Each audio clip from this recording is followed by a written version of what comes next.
We interrupt this program with a special report. I got a message for all you folks out there in Radio Land. So sit tight and bend an ear.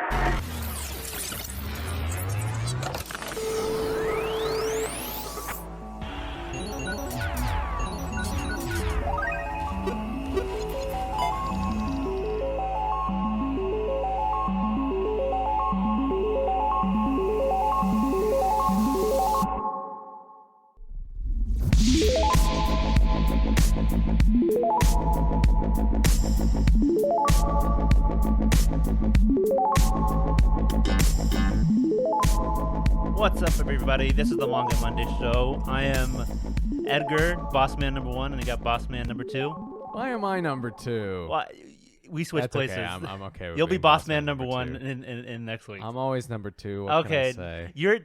It's No, always. I always it's in fine. the descriptions. I always put Ben and Edgar. I go in alphabetical order, not Edgar and Ben. I always do Edgar and Ben because Really? I think it's rude for me to say Ben and Edgar. I'm like you know? half doing the same thing, but also because it's alphabetical. Right. Like Drake and Josh. Like, Oh, right. you remember that right. Christmas episode where like Josh is writing the letter, but he puts Josh and Drake, and Oh, Drake is and like, it's- "Why would you do it like that?" Merry Christmas, Drake and Josh. Like, I guess we have to do it this way. That's pretty great. But now Ben and Edgar just makes more sense to me than Edgar and Okay. Ben now, even though it is. I think you know. I think it is a little catchier, but in terms of courtesy, I always put Edgar and Ben. Yeah. Because I never want to put my name first. Look at us 'cause being I nice, just- being Yeah, courteous look to at each other. us. Look at us. Look at Look us. Look at us. Yeah, Yeah. What's What- that Paul Rudd meme where he's like, "You would think we'd be here? Look at us, you know, not Pull me, it- Not me. I Yeah. love that meme. What you been up to this Yeah. week, Ben? Oh God, I know you've been I'm dying, dude. rehearsal. Is it Tech Week or yeah, something like yeah, that? No, the equivalent it's of. opening week. Oh, yeah, really? Yeah, it is. But it's just my life has just decided like. The past 2 weeks have been pretty chill. Like Tech Week was pretty chill, which it usually isn't. For anybody who's in the theater, you know that Tech Week is the week where everything goes haywire. That's because us You know. teenagers in high school don't know how to stand around in place and in Yeah, silence. Of course, of course. But yeah, professional Tech Week most of the time is much better than high school was, or any scholastic setting I've been in. But yeah, this week has just decided to be like, oh yeah, hey, this thing, oh yeah, and this thing, and this thing. So I'm performing and I'm getting ready for the performances. Still outside, you're Yeah. performing, practicing, Yeah, rehearsing. still It's outside, 100 degrees yeah. average every day now. It is, but the nights actually feel pretty good, especially with the wind. Yeah, And also, that's good. spoiler alert, if you're gonna go see the show, I am somewhat naked. I'm going. I'm buying tickets right now. Go buy those tickets, guys. Yeah, go buy those tickets. Yeah, I perform a good portion of the play in my undies. Nice. Yeah, Lauren's and like, it's so good- like yeah. it's instantly like typing in tickets right now. I must go see this. But yeah, so it's just it feels really good. But that's not the problem. So like, so yesterday I get an email that's probably the biggest audition I've ever gotten for a company that I really want to work for, and I can't say because of confidentiality. And I'm like, you know, and then theaters left and right in town are now like, sign up for auditions. And I'm like, oh my God. Really? That's So, good. I mean, yeah. you got opportunities. That's good. Of course. So I got like 3 auditions this weekend that I'm preparing for. And then all with that, I want to finish my one shot this weekend. I don't know if that's going to happen now with the email that I got yesterday. It will either be this weekend or next weekend. I literally just have 1 page left, and then I just have to clean everything up, and then that's it. I can't wait for it. Yeah, I'm Yeah. super excited for it too. It's gonna be a lot of fun. I'm excited to not draw cats ever again. Big company says, Ben, we love this cats thing. We want you to do 1,000 chapter of a cat manga, and we really want to invest in this story. God. And you're like, Well, what I have would done? go, yeah, sure. But I'd Can I make the die. cats Yeah. bipedal? I Yeah. could basically have Can I make them just humans? Yeah, just with ears. cat ears. Yeah, beast, like beastmen.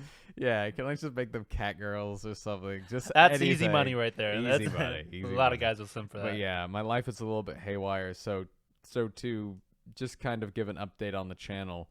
No new Shonen Junk this week. We haven't done Shonen Junk for the no. next 2 weeks. Oh no! We recorded something, but we were working on that, and Ben's also working on a big project idea for Shonen Junk. So we got stuff coming. We got stuff planned. Do not worry. Yeah. Just hold in there, and we'll get some new content for you, and we'll get back on schedule.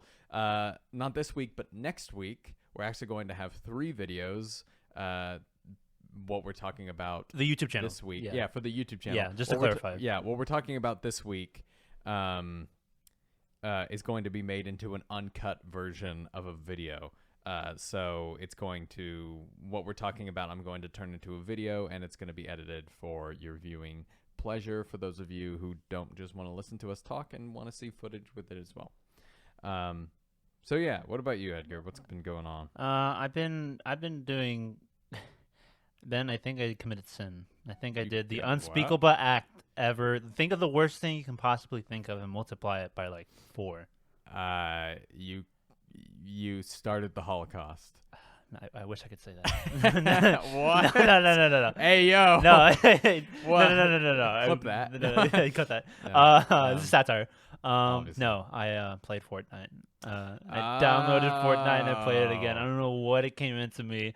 I was just like, man, Call of Duty, it just ain't it. I want to play a shooter, and I want it simple, fast, free, and right now. And I'm like, you know what? I haven't played in years since like the first time Fortnite came out. I haven't played Fortnite in a while. So I just completely different game now, from what I hear. Yeah, it's a different map. But the only thing that caught my interest is that they took away building, which is like a sucky thing that I kind of got tired of when I was playing it. Because you would shoot at somebody, and then you'd see like a fortress built like in a second. I'm like, oh my god, I can't play this. This sucks. So. Yeah, it was fun. I just thought it was funny. I'm like, bro, I'm playing Fortnite. You should look into Apex Legends. I think that'd be a good game for you. It's fairly Raid simple. Shadow Legends? No, Apex Legends, not Raid Shadow Legends. We are not sponsored by them. I don't know, Ben. If they give us a chance, they give us a whole big old fat check. Raid Shadow Legends. If you give us a check, I will. This episode is brought to you by Raid Shadow Legends. I will praise you up and down. I will play your game nonstop. Yeah. But yeah, Apex, I stopped playing recently because they added a few characters that I feel broke the game. But it's very simple and it's a shooter, another shooter. Yeah, it's just shooter. Yeah, you get angry, I love getting angry. Easy shooter. But it was fun, and I'm like playing. I'm like half the people in this lobby are probably under 18. Like that's just like hilarious. To think about. But I am the meme. I am the big meme now. You are the big meme. What else I've been doing? I've been working on my light novel, which should be same thing on the boat with Ben. I'm like half trying to finish the first chapter, but I'm also trying to make a makeshift cover illustration because Ben's working on a lot of stuff right now. So and ideally, I still want to do the cover illustration. You will, and he will, and I will. I'm just trying to. What I want to do is when I post my first chapter is to have at least a stand-in for now. Illustration. So it'll be posted either this week, by the time this episode comes out, by a miracle, or next week. So basically the same thing. We keep saying we're doing it, but we got a lot of stuff on our plate. I've been saying I'm gonna be finished with it this weekend for like 2 months, and my girlfriend is like, "Oh, I've heard that before," and I'm like, "Stop!" I'm like, "Stop, yeah, sure, honey, stop." But when it actually releases, it'll be like, "Hallelujah!" Because I'm like. I've already got my eyes focused on my next one shot because I'm so excited to draw it. I'm like, I have a great idea for it. It's like I love what I'm doing, but it's so hard because I have so many ideas. I'm like, of man, wouldn't it be cool? I'm like, no, I gotta focus on this. Yes, I gotta do this. You do. But that's like the whole process. But it is exciting. I'm having a lot of fun. That's great. That's great. Anything you're reading? Anything new? One Piece, of course. One Piece, obviously. I've been doing research of Cyberpunk genre. Have you heard of a show called Mr. Robot? Yes. With Rami Malek? Yes, it's brilliant. Yeah, I haven't seen it, but I saw the first episode, and I'm in. Yeah. I was told like that this was a cyberpunk genre, but it wasn't taking place in the future. It was taking place in present day. I thought that was super interesting, and Rami Malek is like really good in it. It has my interest, and I'm gonna keep watching it. I also finished an episode catching up with Barry. I heard that the new season's great. I need to catch up because Barry's one of my favorite live action television shows. It's really good. Yeah, so I've been watching those. I bought a lot of movie tickets. I bought tickets for Lightyear, which I'm seeing today. And Oh, then I great. bought- Tell me how that is. Yeah, and I bought tickets for you and me Yeah. for Thor: Love and Yeah, Thunder Yeah. when I get back from my Las Vegas trip. And then I have bought tickets for Nope. I don't know if you wanted to join me with that. That's the Jordan Peele movie, the horror movie.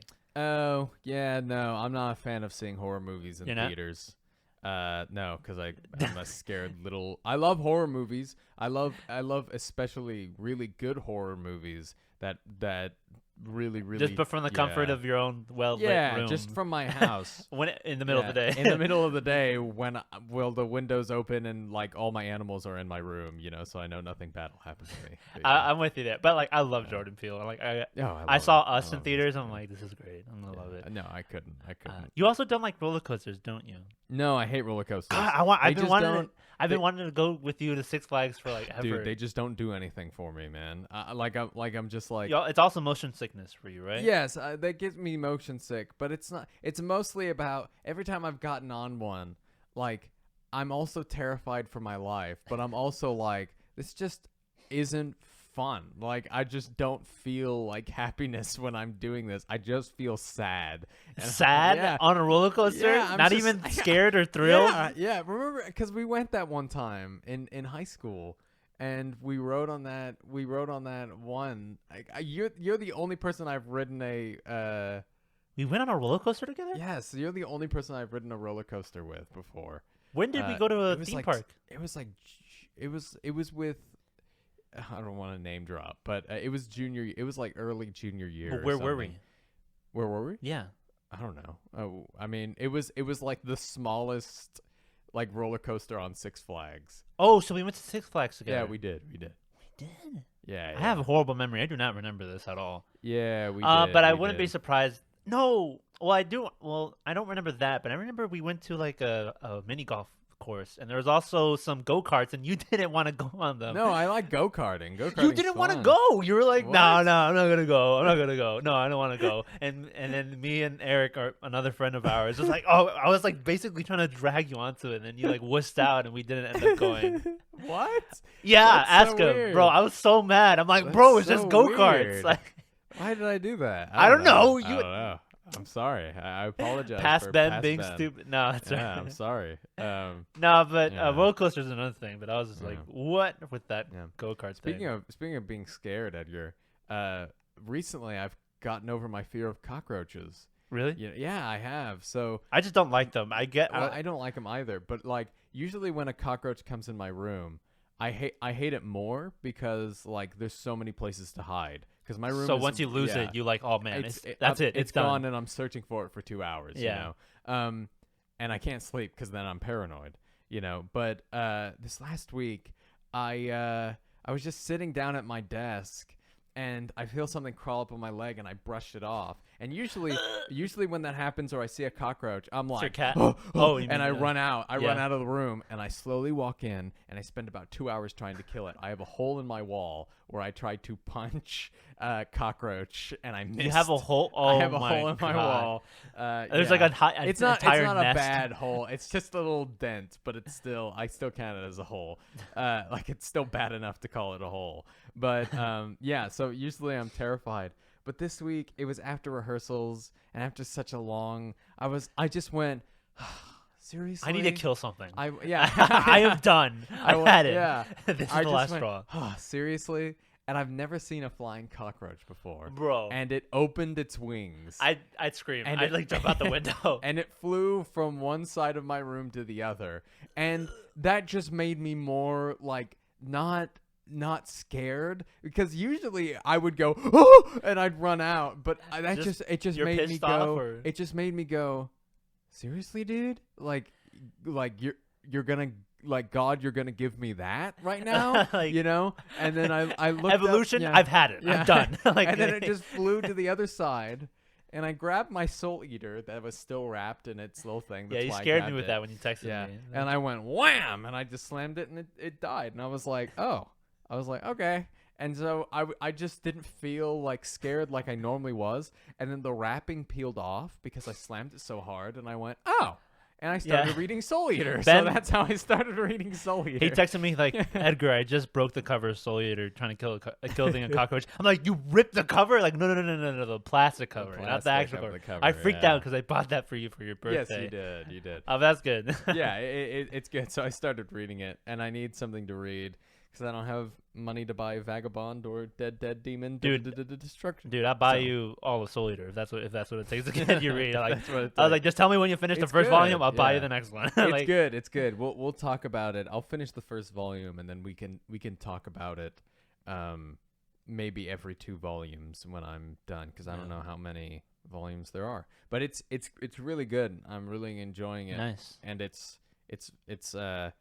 there's a lot of still fan service, but I think it's better done. Yeah, than see, at that's the what- beginning of Fire Force. See, the reason why people got turned off by Fire Force by the fan service, the reason why it kind of made me mad is like, if you watch Soul Eater, what the heck was the difference? Well, I mean, it's like it's not in Fire Force. It's more in the fights, and it's like, and it kind of kills the momentum of the fights. Yeah. While Soul Eater doesn't really do that, but like the level of fan service is still the same. Yeah. So like, I'm like, if you got mad, like people who are getting that mad, then again, times do change and Yeah. whatever. People are less tolerable Yeah. to that stuff. But I love how anime and like crazy it is, because it makes really sense crazy. because like Fire Force, spoilers for the end of Fire Force, just skip a minute ahead if you're not interested, but because there's real life, right? Yeah. And then there's Soul Eater, and Fire Force is in between, right? So Fire Force is like a little, it's more realistic looking than yeah. It's There's still cell anime. phones, video games, Yeah. but there's like fire powers Yeah, and and, like, you and know. the eyes are still, it kind of looks like our eyes, but like in Soul Eater, it's like 80s anime eyes where it's like more off to the side and stuff, and everybody's doing silly poses, and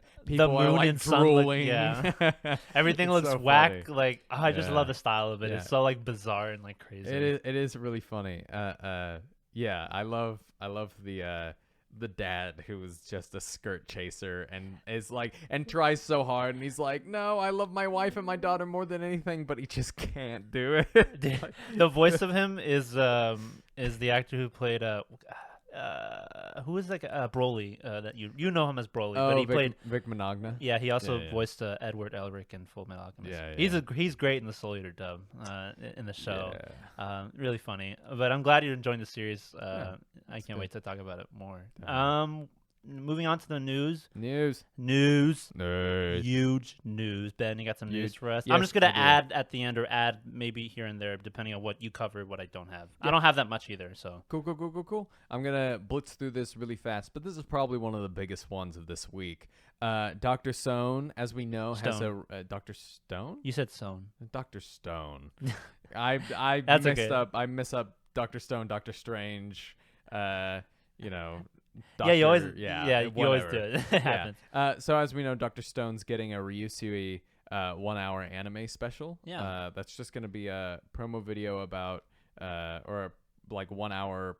We don't know what it is. We don't know if it's going to just continue the manga. It looks like it because Um, you can see, for those who read the manga, you can see an air balloon in it. So Okay. in So the background, it's probably gonna do that like just that one arc that's just them The preparing rebuilding, to go yeah. to Treasure Island. yeah. So yeah, I hope that we get the Y Man in that. So I hope in we. that one I part. wonder if we'll get the dub soon after, and I hope that Aaron Dismuke. He is gets in it. back. Yeah, Yeah. he's hopefully recovered from his not retirement, but what do you recall it? His absence. His Whatever. absence. Yeah. I hope he comes back to voice Senki for that. Yeah, I mean, the last Doctor Stone, it took 6 months for them to dub it. So, Yeah. or 2 months. It took a good while because I remember I had to wait while everybody else was watching it. But anyway, so yeah, the official website for Doctor Stone revealed a promotional video. So check that out. The special is going to be 60 minutes long, so it's going to be an anime movie. They're calling it special, but it's going to continue. And additionally, the franchise's Twitter account revealed on Sunday that the previously announced special new chapter for Dr. Stone manga will launch this year on the 31st issue on July 4th. So there's going to be a one-shot. We don't know what about. Nice. Yeah, we don't know. Yeah, we don't. We have no clue. Whether it'll continue or hint at something of the next series. We don't know. I mean, if you go back, our second Manga Monday show was about the end of Dr. Stone and Fire Force. But me and Edgar have kind of surmised that there is a possibility for there to be another series. So we'll see. Yeah. Studio Trigger's Cyberpunk Edgerunner anime reveals staff September debut. So yeah, this looks cool. The director for Star Wars Visions and The Elder, really cool animes. It's going to be on Netflix, done by CDPR and Studio Trigger, which is going to be a lot of fun. CDPR are really, really good storytellers, even though Cyberpunk wasn't the best game in the world. It looks really... I don't know. I love Studio Trigger, just their style. Yes. I really, really like it. And they worked with Darling in the Franxx. They worked with 2 episodes in Star Wars Visions, and they've done. I believe they did Gurren Lagann. They just have a really unique style. I don't know how to describe it. Like if it's like kind of sharp, like triangle edges. Like I don't know how to describe it, but it's like not bold, but like the borderlines are like very like distinct, and it's cool. Like I don't know how to describe it. It looks cool. Definitely. I'm excited for it. Yeah. Hopefully it doesn't lag like the game, as everyone's been joking about. That'd be hilarious. But yeah. So Attack on Titan. Titan? Oh, what's going on? What are you? What's going on with me today, Edgar? Help. Are you sure you can do this? Help. This is a cry. This is a cry for help. Yeah. Attack on Titan season 2 to 3. I can do this. Oh my god. I can do this. I can do this. I can do this. Wake up. Anyway, Attack on Titan season. Attack on Titan season what, Ben? Season 2 to 3. Director helms a new Wit Studio project called Moonrise. And the poster looks gorgeous. Is it based off of manga, or is this an original? I think this is an original piece. Really? Because it says right here, the announcement did not reveal any further information. So we would know further information if it had a manga release, but it doesn't look like that it had one. So it's just going to be an original anime. And hey, there's a lot of good original animes out there. Cowboy Bebop is the first one that comes to mind. But yeah. Just a little warning for Dragon Ball Super fans. Dragon Ball Super superhero film is leaked on YouTube, and it's everywhere. Really? It's everywhere. Yes. Wow. This is what Toei Animations. I thought you'd be the people to jump on that stuff. This is what happened with Broly, as well. What's wrong with people? I don't know. Y'all broke, guys. Y'all really Dragon Ball fans are broke. And, like they can't afford to support a movie in a theater and watch it in the big screen. Well, it's not available for them right now because it's not released in America. It's not. Yeah, but that's my point. It's not even released anywhere except for Japan. So I don't know why they'd be in such a rush. Well, yeah, but people are excited for this movie, especially Gohan and Piccolo fans. And Piccolo's probably my favorite character. Really? Yeah, Piccolo. I love Piccolo. He's great. And when Piccolo does cool stuff, there is nothing cooler, in my opinion. It just makes me so giddy. But yeah. It was cool in Dragon Ball Evolution. Yes. That was King Piccolo, not this Piccolo. You were like instantly, yeah. And you're like, wait a minute. Yeah, like, what did you just say? I was like, interesting. But yeah, on that same vein, Dragon Ball Super superhero film earns 670 million yen in the first 2 days. Wow. So Dragon Ball Super superhero is the second anime film in the Dragon Ball Super franchise. It's kind of true because Battle of Gods was DBZ, had Dragon Ball Z in the name, but it's Dragon Ball Super. Come on. Like, it's the Dragon Ball Super age. So this is, in my opinion, the 5th film. Or the 4th? The 5th. The 4th? The 4th. 5th? 4th? Third Reich. So, no. Not that. No. Yes, it's the 4th. And it sold about 498,000 tickets. Earning about $4.99 million in the first 2 days. Comparatively, Dragon Ball Super Broly sold about 820,000 tickets and earned more than 0.5 billion yen, 9.26 million at the time. So obviously, Dragon Ball Super Broly is doing better, right? Yeah, more. It seemed like it was easier to tell what was going to be happening in that, and people probably got turned off by the 3D Well, CG. yeah, but Like, also Broly is a big, he's Yeah. a huge anime character. that's what I'm and, saying. Yeah, like everyone kind of knows. Yeah. I don't think these villains, they're not the manga. No, are they? and the villain, I'm just going to say the villain in this movie I hear isn't great, but that's not the appeal of it. Here's the thing. For this movie, Akira Toriyama wanted to bring the spirit of Dragon Ball back. So he said he wanted to make this movie a little bit more silly. He wanted to bring it back because he thinks it's just been fights recently. So he wanted to bring it No back fights. to its, All all filler. all filler, exactly. Well, that's obviously not true, but Yeah. but it's super duper interesting. I think the reason why they went with this more experimental animation is because they were afraid it wasn't going to do good because Goku and Vegeta aren't the main characters, So I think that's what they were worried about. And they went with this more, stylistic kind of animation and did it. I hear it still looks great, which is very exciting. And it's not all 3D. The reason why it's not all 3D is they saw the lashback that it got when the first trailer came out, and so they added the backlash. Sorry, lashback. The backlash. Sorry guys, I'm out of it today. The backlash from it, and so they added more 2D parts to it. So there are stuff like still moments. They Sonic the Hedgehog did. They're like, oh yeah, because that's not good. We got to do it again. Yeah, And, like, exactly. Yeah, this one is interesting, and I am probably one of the best people in the world to talk about this.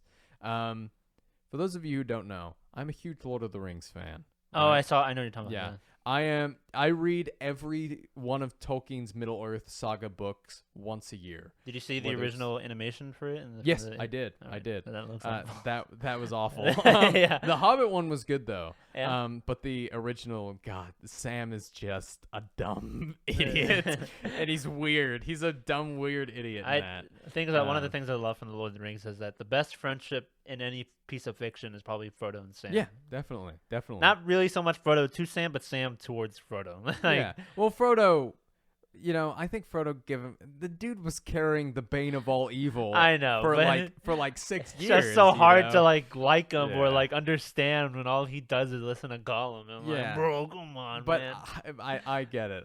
But also, the Ring was probably like, hey, you should listen to this guy. This guy looks trustworthy. Every time I see I see them in Return of the King on the scene on Mountain Doom when Sam talks about the Shire, it always makes me tear up. And that moment where he says, "I'll carry you," oh man. And that entire movie, man, is a 10 out of 10. There's a part in the books that always makes me cry. Once we get to that point, it's just amazing. Like at that point onward till the end of the movie where they sail off to the west just makes me cry every time. But there's this part in the books where Sam looks up in the sky and the book says far up above the Epdeb of Dulon, which is basically heaven. Like he looks up and the clouds of Mordor just vanquish, and he sees this one star gleaming in the sky, and Sam looks up at it, and through all of his strife, through all of his anguish, he is in the land of evil. He is in hell, basically. Yeah. And he has a feeling of, well, this isn't going to last forever. There is a point where I won't feel this way, and that's okay. And I always look to that portion of the book to be like, whatever hard times you're going through, you can. There's hope. Even in the worst I'm not times. crying, by the way. No, that made me sound like I was crying. Ben is bawling But, over here. He's yeah. fighting tears. But I always took that as, no matter what you're going through, it's only for now. And I really, there's so many parts in the book of that. And every time I read the book, my favorite pieces of literature are things that I can read and read again and always find something new. And every time I find something new about Middle-earth in the Silmarillion, in the Lord of the Rings, in the Hobbit, in the Tales of Middle-earth, in the Fall of Gondolin. I haven't seen that. I haven't read that Children much. of Nirn. Yeah, you should read the Children of Nirn and the Fall of Gondolin. It's really good. Yeah. But get on Lord of the Rings if you haven't seen or read it. Oh, come on. Yeah. So good. But yeah, Kenji Kamiyama's The Lord of the Rings, The War of Rohirrim film reveals cast. So yeah, there's going to be a Lord of the Rings anime film, which we knew for a while. Nice. But big characters like Brian Cox are going to be in it. He was in the Succession. That was Yes, pretty good. he was in the Succession. Yeah, that's really the only. He's playing the main character, Helm Hammerhand. But yeah. So, entertainment news website Deadline reported Wednesday's cast members for Lord of the Rings. Yeah, the film is going to open on April 12th, 2024. So we got a while. Yeah, we do. So yeah, the film is set in the world of J.R.R. Tolkien's Middle-earth, obviously. It's done by New Line Cinema, obviously, who did the original Lord of the Rings and The Hobbit. It's responsible animation studio for the film, and Warner Bros. Picture is the distributor of the film, obviously, like they have been since Peter Jackson 2000s. cameo? Yeah, yeah, maybe. That'd be great. That'd be great. him just eating a carrot in the anime version. Well, he was also a pirate, wasn't he? Yeah, he played a pirate in Return of the King. He did? Yeah, he did. I don't think I remember that one. But Yeah. It might be the extended edition. I don't know. yeah, probably. The film is described as the original anime feature depicting a legendary battle that helped shape Middle-earth and set the stage for Tolkien's Lord of the Rings. It explores and expands the untold story behind the fortress of Helm's Deep, delving into the life of blood-soaked times of one of Middle-earth's most legendary figures, the mighty king of Rohan, Helm Hammerhand. In the films, in the Two Towers, when they're walking up to Helm's Deep, you can see a statue of Helm Hammerhand. Obviously, Helm's Deep is named after Helm Hammerhand. Yeah. The narrator of it is going to be Éowyn. I would love if they got Miranda Otto to come back and play Éowyn as the narrator, because obviously Helm Hammerhand is her like great grandfather. That'd be nice. But yeah, just a little bit more about Helm Hammerhand. Like I said, I'm probably the best person to talk about this because it's anime and Lord of the Rings, and I study both of those things. So Helm Hammerhand was the 9th king of Rohan. He was the end of the first line of kings. His rule was just plagued and just destroyed by war with the Dundalings that attempted to usurp his rule. So the Dundalings were people of Rohan, the Numenorians, who were kind of the humans when they came to live in Rohan. They kind of displaced them, and the Dundalings always just hated the Rohans for it. And one of these Dundalings was like, hey, I have Rohan blood, so I should be king. And that just started a war, and it's stupid. If you watch the films, the Dundalings are the ones. You remember that scene with Saruman where he's like with these mountains peoples, and he's like, oh, they mean the people? Yeah, they stole your lands and whatever. And he's like, he stole your lands, and he's like, yeah, go destroy their villages, and they're like, yeah, you know, they're those people. They're basically mountain savages. Okay. Who feel that they were wronged, which I mean, they kind of were, but also not. Helm was called Hammerhand because of his great strength and prowess of his fists. He was known to fight barehanded. Jesus. This is sometimes attributed to a superstition that if he used no weapon would upon bite him. So basically, like, if he didn't use a weapon, no weapon would hurt him. He died tragically. You just spoiled the movie, Ben. What are you Sorry. But I really like this. I like that they're diving into the lore and doing things that, you know, Tolkien actually wrote about, you know, and not just nonsensical tales like what Amazon's do. Yeah, I have more hope for this movie than Amazon's original series. No kidding. God, it looks so awful. I saw like the cover pages of that one magazine for it, and it just looks not good. Oh yeah, dude. The costumes look like cosplay B tier at least. Definitely. I'm just pissed off. Like, people, racists, like, let's say it how they are like, a black person can be a dwarf princess, but you know, dwarfs travel around, and there are, like, canonically it just happen, doesn't look good. But it just looks awful. But the thing that gets me, why does a dwarf princess not have a beard? Like, you don't even have to read the books to know that. You just Gimli have to watch. mentions it. Gimli says it as a joke. Like, he's like, you can't tell the females and males apart. He's like, the dwarves are dying out because they don't know which one has a, you know, which one's a girl. Yeah, like, exactly. Oh God, it's just like, well, how do you not know? But it does look very B-Tech. It looks just like the worst. It's gonna suck. It's gonna fail. Yeah. Sony Pictures taps Justin Lin, the guy who left the most recent Fast and Furious. Yeah. He's gonna direct a One Punch live action. Edgar. Really? Yeah. There's not a lot to talk about. It's just going to be One Punch live action. How are they going to how are they going to do one of the most stylized, mangas and anime that jump from absurd to realism, back and forth like that? How are they going to do? I don't know how they're going to do it, but good luck with that. For people who's Good luck. knows how to do crazy stuff. I mean, it seems like he left. Did you see that video with Vin Diesel? Like, yes. It's so awkward. He's like, "Hey, do you think this is gonna be the best of Fast and Furious?" And like Justin's like, "Oh, please kill me." Yeah. He's like, "Yeah." Vin Diesel's just like holding him hostage or something like that. God, It's so awkward. Vin Diesel is becoming just a problem. Yeah. He is becoming. Guardians of the Galaxy got to his head, and he's like, "I can do anything now." Oh boy. Family stick together. Speaking of Vin Diesel, Oh no.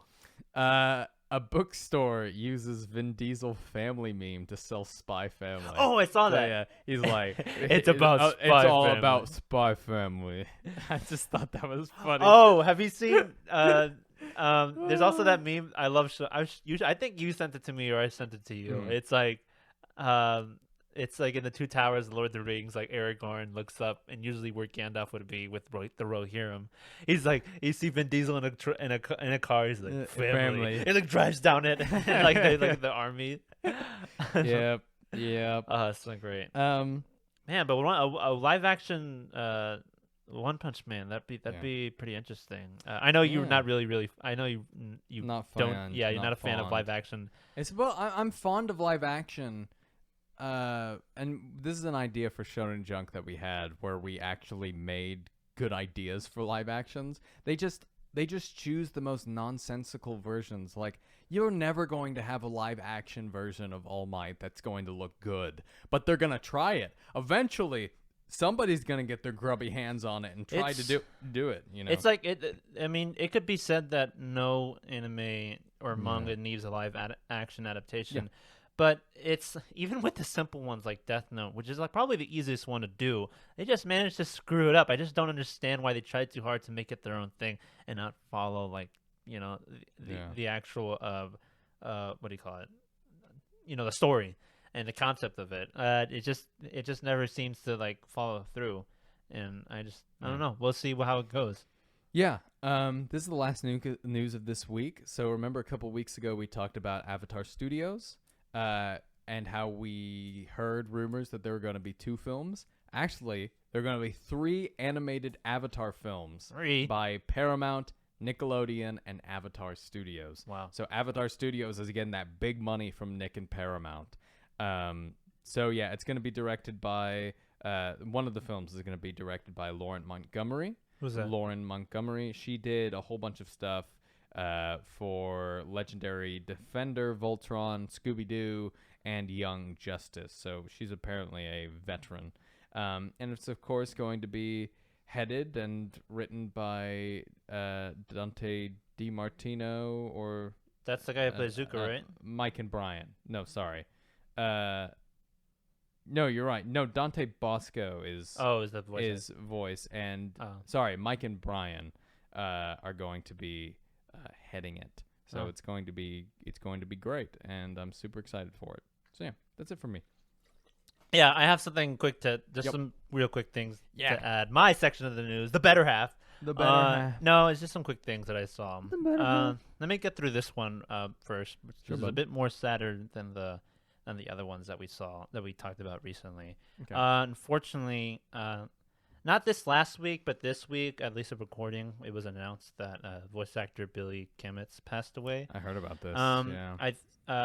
He passed away a few days before the announcement. It's just they learned it from the GoFundMe campaign. They announced that he died at age 35. He was unfortunately diagnosed with in April with stage 4 colon cancer. It's really sad news. He was an English dub voice actor.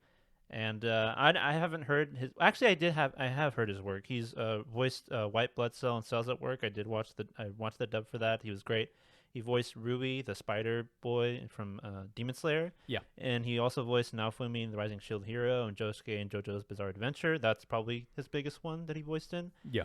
But yeah, he took a step back and he wasn't able to voice a few of these animes recently, including Shield Hero, because I remember they had to replace him because of his absence. There was a campaign on GoFundMe that was launched to pay for his expenses, insurance costs that medical bills couldn't, cover.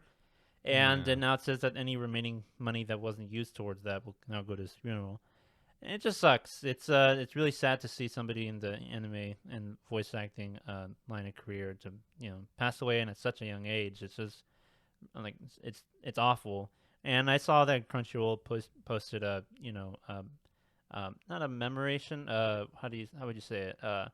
An in memory of category. In memorial of. In memorial in memory of category for his dubs and what he's worked in on Crunchyroll, which is nice. That's great. It's great, and it's just sad news to see somebody pass away at such a young age. He was great stuff, great actor. I'd probably check out his work with Shield Hero. I've watched the sub for that, but I haven't checked out the dub. I'm sure he was great in it. I just wish his family the best, and I just wanted to get through that. There's just some sad news, but also big that happened this week. Next one is July and April. Creator Naoshi Arakawa will announce a new manga series in the Weekly Shonen magazine this fall in 2022. Not the Shonen Jump Weekly. Weekly Shonen magazine is another one. July and April is another one of those. One of those stories that people always say like, oh, you should watch it, but it's also like really sad. So I kind of like tend not to, I tend to avoid it because I kind of avoided a silent voice before I watched it. But July and April is always talked about. I know the opening because I hear it like all the time in top openings of all anime. But another series, for those of you who are fans of that series, you'll be getting some more good stuff. And on the last bracket for my news, Oshinoko Manga website had a special countdown that led to the anime announcement. This manga was pretty hyped for me. It won a good amount of awards, I believe, last year. I'm just going to give a quick summary. It's pretty crazy. Quick summary of this manga. 16-year-old Ai Hoshino is a talented and beautiful idol who is adored by her fans. She is the personification of pure young maiden, but all that glitters is not gold. Goro Aminmiya is a courtside gynecologist and a big fan of Ai. Okay. So when the pregnant idol shows up at his hospital, he is beyond bewildered. Goro promises her a safe delivery. Little does he know, an encounter with a mysterious figure would result in his ultimate death, or so he thought. Opening his eyes in the lap of his beloved idol, Goro finds that he has been reborn as Akumin Hoshino, What? Ai's newborn son. What? With his world turned upside down, Goro learns that the world of showbiz is paved with thorns, where talent does not always beget success. Will he manage to protect Ai's smile that he loves so much with the help of the eccentric and unexpected ally? So basically, he helps try to deliver a baby for an idol, and he ends up being the son of said idol. I hope he doesn't have like a family. Like that would be really sad. Well, it's too late now because he got a new family. Yeah, no kidding. I was like, what? It's pretty highly rated, and it's ranked pretty high. I think it won Best Manga last year. Wow, that took such a turn. I was like, oh, is it gonna be like a little romance found family, thing, like a found family story? And then you went, nope. And he wakes up and he's like, oh, I'm baby now. I'm baby now. Oh, no, but it won God. best manga for, I forgot which award it was, but it won best manga for an award last year or the year before. It's and it's getting an anime adaptation by who's doing the animation? Doga Kobo. I don't know what that animation studio is, but they are animating it. We don't have a set date for it, but yeah. It looks super interesting. I saved it in my must-read manga because I'm like, this is like beyond crazy, and I just have to know how the heck how the heck this story goes. But, Definitely. yeah, it's super hyped. A lot of people are hyped for it. It's a bonkers crazy plot. That's what you need for a hook, for a synopsis. Like, something like that, and then goes crazy. And like, there's no way. I must read now. Yeah, but that's all I had on the news. Some sad stuff, some crazy stuff. Either way, a lot of news happened this week, and now we get to the good stuff. The good stuff. All right. So if you're interested in watching a version of this that has like clips and pictures and all that stuff, go to our YouTube. It'll be there on Wednesday. Just wait for it. Next week, Wednesday, it'll be there. So you can check that out and all that stuff. We also have a playlist that's going to be detailing Edgar's journey through One Piece and all of that stuff. Now, Edgar, you have just read 100 chapters of One Piece. How do you feel? Strong? It empowered? feels disheartening because usually when you read 100 chapters of any manga series, You're done. You're like a third of the way done, or like almost halfway done, and you're like, yes, I got a good chunk of it. And I felt the same when I read Fire Force, and I felt the same when I read My Hero Academia. But I'm like, this is like nothing. This is like absolutely nothing. It's just so long. Well, you'll get to a point where you're like, oh, keep going. Yeah, I haven't gotten there yet. So I mean, I enjoyed a lot of what I read. I just I from what I've read so far, I haven't got that hook yet. I feel like when I get there, it's always the same feeling. Where like something happens and I put my phone down, I'm like, oh my god, that just happened. Oh man, I gotta stop reading, otherwise it's too much for my brain to handle. It happens like with almost any series that I read, but that I enjoy. But once that happens, I can tell that I'm hooked. But it hasn't happened yet. But I did read 100 chapters of One Piece. I didn't think that I'd ever be doing that. Yeah, I know. It's I great. started it in March. I read like 12 or 20 chapters, and then just within this month. I read like 80 chapters. I basically finished the saga. It's funny because the exact same thing. That's what I did too. I just kept going. I'm like, slow. I gotta keep doing this or I'll never get it. Like, exactly. It's not like I said, I'm not hooked yet. But I'm like, if I need to get through this thing and if I want to get hooked into it, I need to keep going. Yeah. And I want to know like what happens. Definitely. All right. So Edgar, if you don't know or haven't read One Piece, chapters 1 through 1,000, chapters 1 to 100 are the East Blue Saga. So all of this part takes place, and we really get the main core of the Straw Hats in these chapters. Yeah. So we're gonna go through it arc by arc. So let's talk about chapter 1.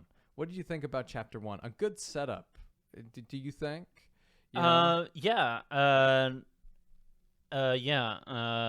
It was a while. Do you need to pull it up? No, I mean, not really. But I just wanted to say, but before I started reading this, I was kind of like, I heard sagas, and I'm like, okay, is that like what the arc is called? And like, oh no, it's like, I don't know how to call them. Like, they're just sagas is what you call them, but in literary terms, I kind of don't know what to call them because they're just bigger arcs. Technically, right? Yes, they're just bigger arcs. So because they're the culmination of multiple arcs. So that's what I would say. But I just don't know what the literary term is to call it because like there's chapters and then there's arcs and then there's this is like a saga now because usually in manga that's like where it stops because like Naruto if Naruto continued, well, technically it did go on. So technically Shippuden would count as a saga. Yeah. Well, technically the Naruto manga just kept going and called itself like one story. But when I heard saga, and then like arcs, I'm like, wait, so what? I'm okay. So this is this arc. And I'm like, okay, so Romance Dawn arc is the first arc. I believe it's like 8 chapters or something. Yes. It's 7 chapters. Yeah, so I don't know how the first chapter starts. Is it where Luffy's like super young and then they're in the tavern with Shanks? it's when he not first meets Shanks, but he's already known Shanks, but Shanks is there with his crew. Shanks is there with him, and he accidentally eats the devil fruit because he thinks it's a food. And Shanks is like, "What? What'd you do? Why'd you do that, kid? Spit that out." Yeah, exactly. And it's funny because Luffy's like, "Oh, I was practicing my swimming so I could be a pirate," and Shanks is like, "No, now you can't swim ever." That's I was like, to me, funny?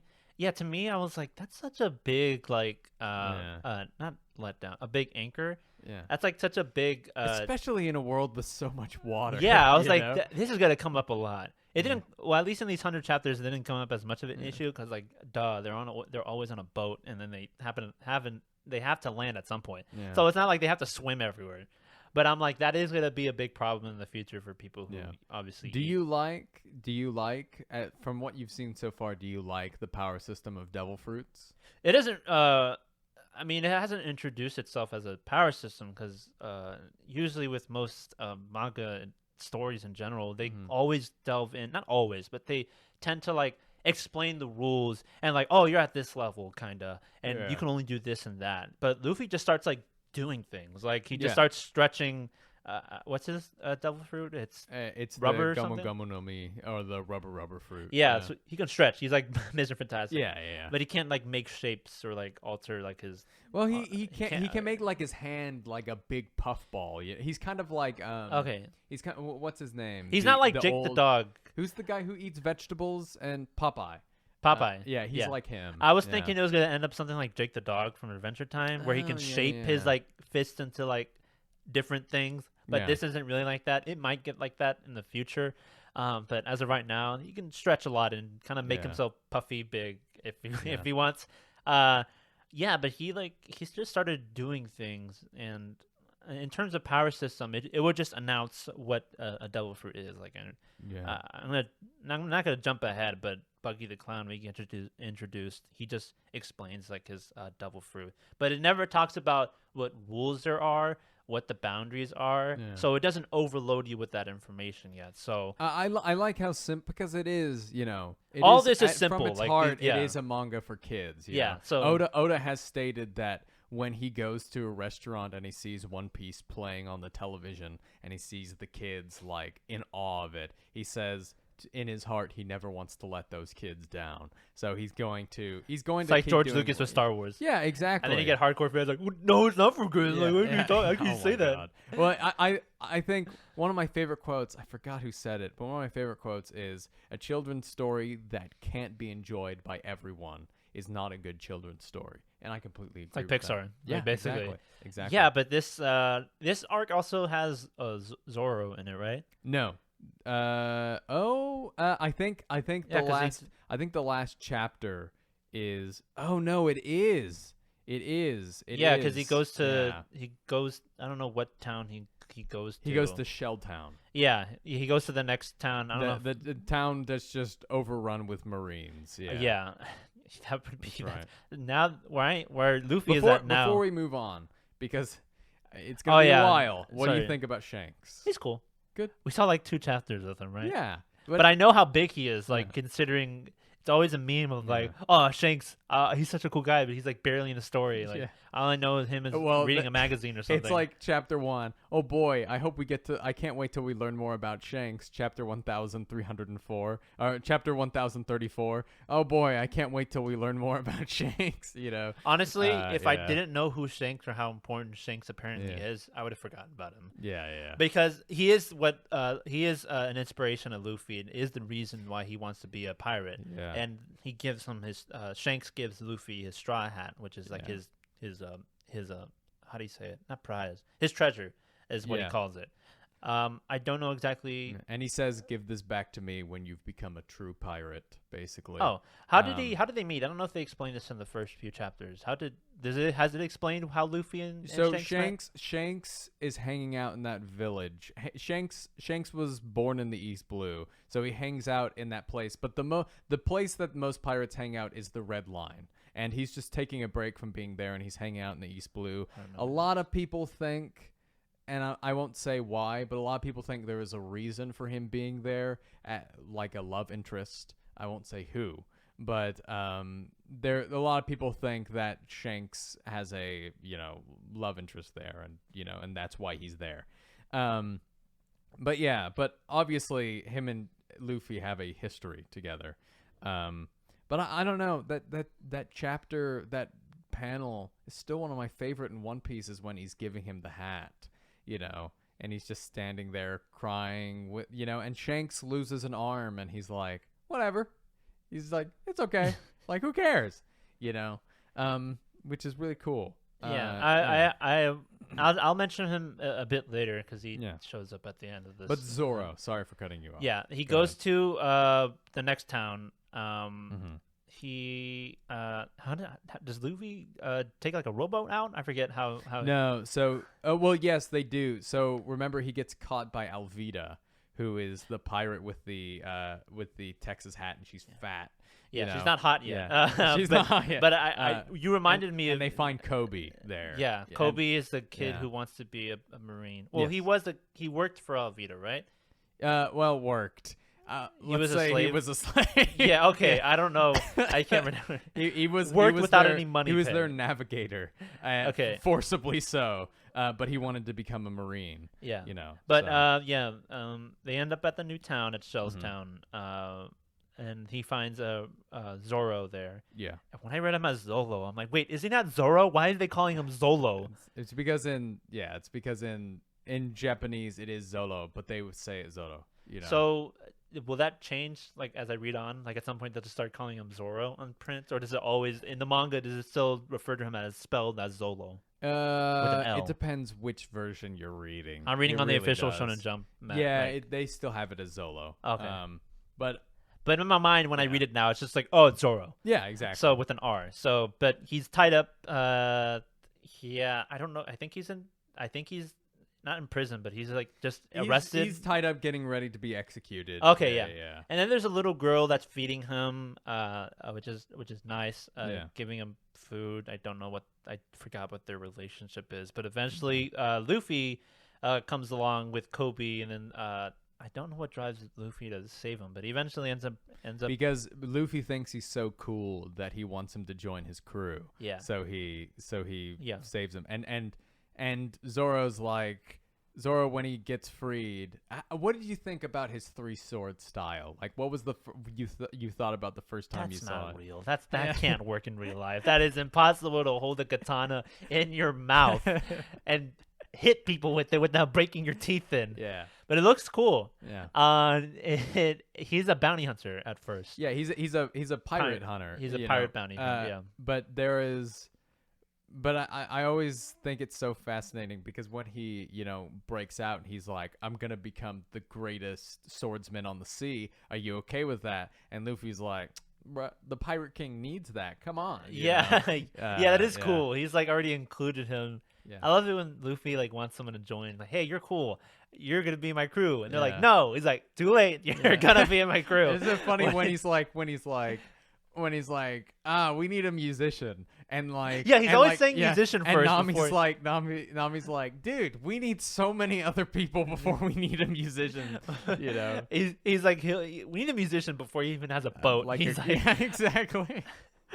But great. But I like how immediately Zoro kind of respects Luffy as a person, and throughout this entire saga, you see him just kind of does what Luffy says without question, and does things on his own even when Luffy's not around because it's what Luffy wants. So Zoro's just cool. He doesn't lose. Well, he loses one fight, I think, but he never like loses like ever. He just manages. He's the captain's right hand, and it's never spoken into existence. But Zoro is the second in command for the Straw Hats. Yeah, he's they just know. Yeah. Yeah, because he just respects Luffy. He does like his stuff without question. Obviously, like there's arguments here and there. Yeah. But yeah, and then a lot of stuff happens. There's like a fight between the Marines, and Zoro's able. Do you remember who the villain of this arc was? Isn't it like the son of a mayor or something like that? Well, Helmepo is like. He has like a comb over. A bowl cut. But he's not the villain. He's just like the son of the villain. Yeah, but he's like misguided, because he ends up snobby rich guy, right? He ends up being nice to Kobe at the end. Yeah, I see them in the cover. I see them both in the cover. Chapters. Oh yes, there's cover chapters with Kobe. Yeah. But no, the main villain of this arc was Axe Hand Morgan, as the big guy with an axe hand. And his whole thing was that he had an axe as a hand. Yeah. Yeah. One thing and they fight with him, and eventually they break free. But one thing I was getting into this, to the manga, and what I really appreciated is it doesn't look like its age. One thing, a big reason why there's a lot of reasons why I never got into One Piece, but when I looked at One Piece, I saw it as the anime, and it just looked like an old anime. I just can't. Yeah. I mean, that seems like a bad reason to shoot down a reason for watching anime, but another reason why I never picked it up, the manga or the anime, because it looked just older, and I wasn't really a fan of a lot of things. But the pacing of it is much better than recent One Piece. But what impressed me most is that the art style looks clean and it looks new. Yeah. Maybe not the style in terms of like how the characters are drawn and the world is, but I mean like how it looks like. It's clean and it doesn't look its age. It looks like a lot better than like some mangas that I see come out today. Yeah. And it looks well drawn enough for me to not notice its age. So I'm reading it like with ease, like, Yeah. As One Piece goes on, it does get a little bit more messy. Just that comes with Oda's, how much time he has. Because he's the god of One Piece, is doing everything. These first 100 chapters just look, it's super easy to follow in terms of action and like the way it's all formatted. Yeah. So I really appreciate that because a lot of modern mangas can't do it. And you say that eventually gets a bit more messy, but at least now I'm enjoying it. It looks good. So they get Zoro as one of the Straw Hat pirates, and then Kobe says he wants to become a Marine, and says he tells Luffy eventually they're going to become enemies, but he respects that they're going to choose their paths, and like Luffy respects his, which I really appreciate. Yeah. So I'm pretty sure obviously we're going to run into them at some point. Maybe they'll be rivals. Maybe we don't. That seems like the perfect setup since they're Yeah. both since the Marines and pirates are obviously two budding forces. Like what I think One Piece does really good is that there are good and bad people on both sides. It's never, pirates are bad and the Marines are good. It's never like that. Obviously, because our main characters are pirates, I like that. So yeah. So we'll see. We'll see what happens. Yeah. So the next the next arc is Orangetown. Orangetown, yeah. Usopp's. No, wait, the wrong one. Sorry. So about to skip another one. Sorry. Yeah. There's a lot of towns. Yeah. So this is the one with Buggy the Clown. Yes. So something that's really interesting is every arc, up until Arlong, we get a new character, introduced into the series, who becomes, a Straw Hat. But at this, I thought I was gonna keep doing. Yeah. I thought I was like, oh, we're getting all of them, like All of one them. after the other. That'd get tiring. Yeah, no, definitely. I'm glad that he expanded. Like it gets longer and longer between each, each new member. But yeah, so this is Orangetown. It's a place with weird looking dogs and the dog was funny looking, and the one that's funny mayors. But we get our first true Oda style antagonist in Buggy the Clown. I hate to disappoint you, Ben, but this is my least favorite arc in this. In the Oh, saga. really? Yeah. And Buggy the Clown is my least favorite villain. Whoa! I know. I just I know. Don't hate me for it. I know he's Oda's favorite, and he shows up like he's apparently big. Oda has never said it's his favorite. Really? But I thought it was. But you'll turn around. We'll see about that. I don't know. Edgar, you'll turn around. He just felt very A lot of One Piece villains are very boastful, from what I've seen, and they're very arrogant and they're very loud. But he just felt very mustache twirly and just felt more of a nuisance than an actual villain. But he's that's the whole point. King Dedede. King Dedede. He is like King Dedede. Yeah, it's I felt that, but I just kind of didn't. It was he looked ugly, and he just felt like a problem I didn't want to have when I was reading it. I'm like, can we just kick this guy's butt and get out of here? And I just felt like that when I was reading it. I think it's so fascinating because Buggy's obviously, because he boasts a lot in this arc, but eventually when we get to the end, he's weak, and that comes to fruition.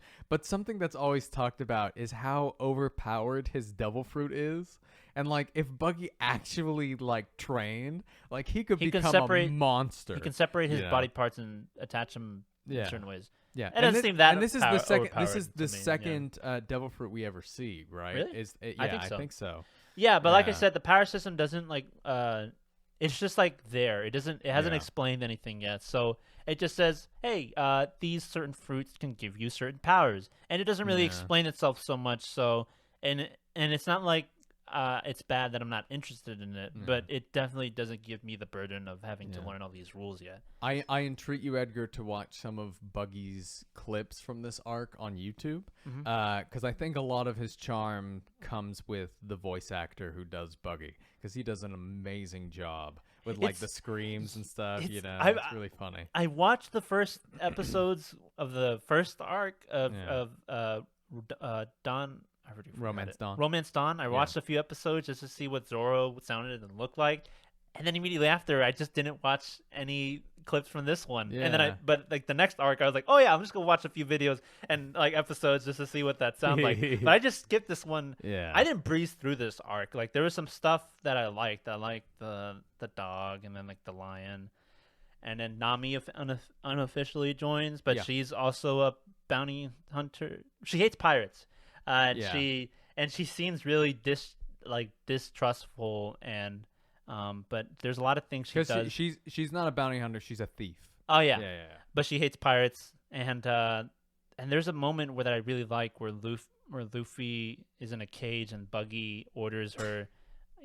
Buggy gives her something like, "I'll do this if you kill Luffy for me," but she refuses to do so. She does.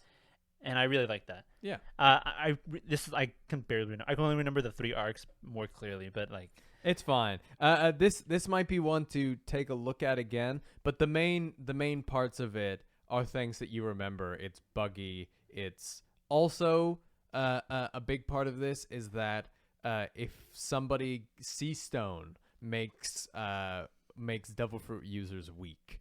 So if they have like a cell, because they trapped Luffy in this cell of sea stone and he couldn't do anything.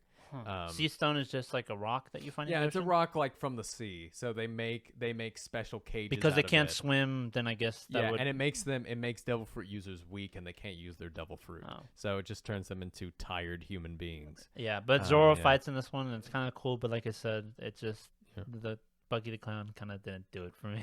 I feel you.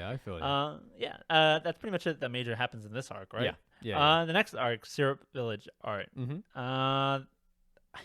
I can imagine that in the anime, Usopp is really loud, like really loud, because he yells and cries so much. I don't know how the voice actors, dub and sub, haven't lost their voices for doing this every week since the early 2000s, because they scream, dude, all the time. It's crazy how much they scream. Yeah, but we get introduced to Usopp, who is an apparent pathological liar. Yes. So much so that everyone in town hates him, and they're kind of used to it. And he has 3 little kids that follow him around that are known as Usopp's pirates.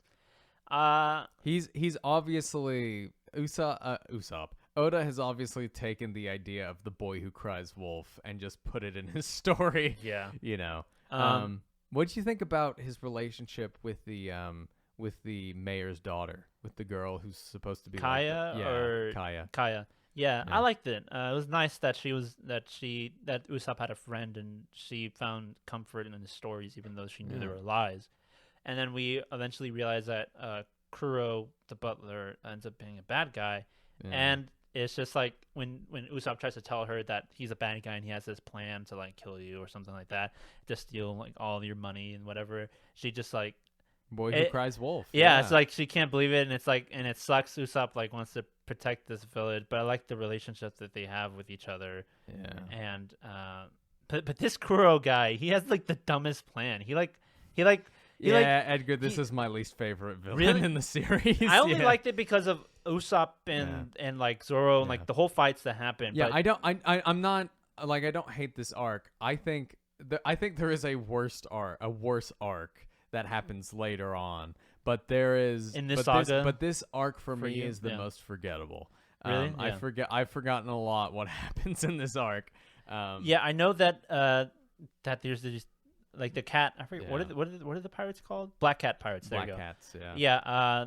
They show up and they're these 2 guys with claws. They're like cats or whatever. They're super strong. Yeah. Zoro fights them, and then Nami we get to see a little bit more of how like not arrogant she is, but how prideful and how she tends not to help unless it benefits her, and like she still hates pirates and she's only tagging along. I forget for what reason she's tagging along. What lie she told Luffy, because spoiler, she ends up betraying them later. But well, she tells him the truth. She tells him that she wants to draw a map of the world. Oh, really? Because that's what she tells him, which is the truth. But she has an ulterior motive. Ulterior motives as well. But you know, they fight and they end up getting the Going Merry. That's what the name of the ship is, right? Yes. What do you think about that? But do you like the ship? Yeah, it looks nice. Yeah, it looks alright. But the part that I really liked about this arc was at the very end was when Usopp plans on leaving, and then he tells like the kids that I love how the kids like were protecting Kaya. Like I really like that. It was nice. And especially when that Michael Jackson backwards walking guy was like chasing them. I forget what his name is. Oh yeah, the Michael shades. Jackson dude. He's like walking and snapping or something. Yeah, I imagine well, he slides. He was designed after Michael Jackson. By Really? the way. Yeah, he was. I was like, he kind of looks like Michael Jackson. Yeah. But yeah, how he's chasing them. The kids are protecting them. Like even though they're in like definite danger. A part I really liked about it is like when they were leaving. And Usopp disbanded the Usopp pirates, and Usopp was kind of selfless, and he didn't want the town to know what happened because he felt like they deserve peace in this in this village, and I didn't want to bother them, so I felt like it was nice. And then like the part that made me like, bro, that's nice, is when like whenever the kids started like running around town, yelling that they're pirates coming, kind of doing a tradition of what Usopp did, but like. It made it so heartfelt because we realized that the reason why Usopp did that is because his dad was a pirate, and he kind of said that in almost every day because he kind of hoped that his father would come back home. Which is like, really, I know, it's super nice. Usopp really carries this arc on his shoulders, and it was nice to hear, and it was interesting how much Usopp kind of looks towards his dad as like an inspiration to become. Just Usopp's dream is to become a brave warrior of the sea. Is that what it is? Yeah, he hopes to become a pirate. A pirate, like his dad, who was also in the Shanks pirate crew, right? Yeah. Usopp, is that what his name? Yes, Usopp. Usopp. He's in the red-haired pirates. Yeah. And then Luffy says, like, I met him. He's a great man, or whatever. Yeah, or something. yeah. It was a nice moment. It's just funny that Luffy knows his dad more than Usopp. It's hilarious. Yeah. But that's what that was. That's like a taste of what I got from this first saga of One Piece. I knew that like I don't think many series, only a few series managed to be this heartfelt this soon. Yeah. Because the series really is like very doe-eyed, passionate, like nice stories that are filled with like a lot of like I said, heart. And I really like it that we get it this early, even for a series that I say that hasn't got me hooked exactly yet. So I'm really liking that it's giving me this stuff and a lot of character and heartwarming moments this early on, even though I'm not that super invested in yet. Yeah. But Edgar, I want to talk about real quick before we move on to the next arc. This arc is really when Oda really hits on the characteristics of One Piece. So usually in stories, characters have many characteristics, and so does One Piece characters, but they have that one characteristic that really like Luffy's stupid, Like, yeah, I was like gonna. Luffy's I have dumb, a hold on.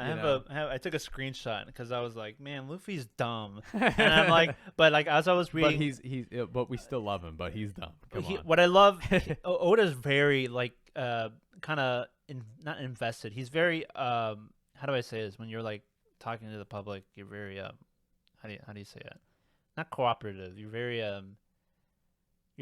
very communicative with the public and with the readers of his own. He is.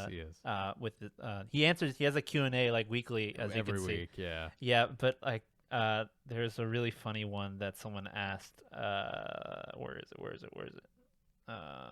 Oh man, this is a long time ago. All right, I wish I saved it. Basically, it was. Here we go. Why is Luffy always so calm? And then he answers, probably because he's so stupid. Ha!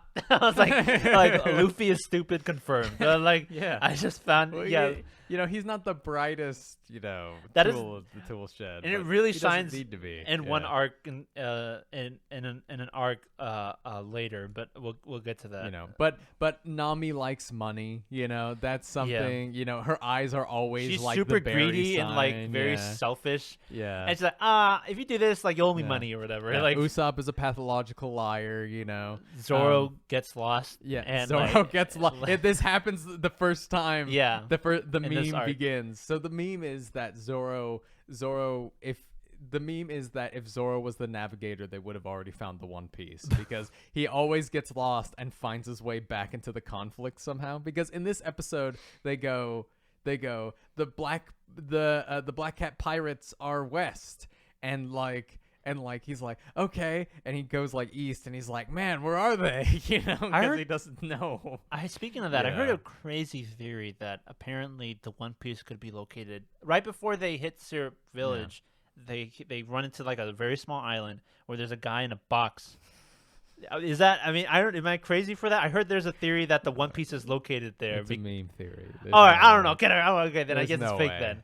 Well, it might be real. That 'Cause- would be hilarious, and I would love it. But I mean, so Akira Toriyama and Oda had a Q&A, and they asked who their favorite character was in their own story, and Akira Toriyama gave a serious answer and said Piccolo, and Oda said, I don't know, I love all my characters, and he goes, but if I had to choose one, it's that guy in the chest in that Really? one arc. Yeah. Because he's And just- everyone took it seriously. Oh, that's Yeah. gotta be where the One Piece is because Yeah. he's important, right? No, but I just found that funny. I just read Yeah. that. I'm like, what? Something that small is where like the One Piece could possibly be? Yeah, but he's I And think the East Blue of so all places. I think that chapter really became like the inspiration for a lot of the anime's filler arcs, Really? Yeah, because they take stories like that and then they make it into filler arcs. So Yeah. know, Yeah, well, that Yeah. I was Yeah. reading that. It felt like filler. But it's the manga, so So I was just interested in seeing what you thought of, Zoro being lost, you Yeah. know. And Zoro also likes booze, and Yeah. Luffy's always hungry, so Yeah. know. Also, quick side note. Another reason why I want to explain why Kuro was had a dumb plan. Oh right. Is because he was like wanting to make sure that no one noticed what he was doing, and he wanted to make sure there was no like evidence of anything. Yet he killed people like in his crew like left and right, and made such a big commotion and was like hurting like he hurt that other butler lady or guy in the house. It was just such a dumb plan. He's like, Yeah. oh, no evidence. They're all gonna like, you forgive me. Everything's gonna keep going as if nothing happened. But he like does things where he like leaves evidence everywhere. It's just dumb. But I would so His design looks kind of cool though. yeah, so. it is cool. But so Kaya, right, who is she's not a love interest, but she might be, Yeah, she's a friend. But we haven't heard much from her, and I don't know if that's a spoiler, but she obviously they go far away from here, so she obviously doesn't have much involvement in the story.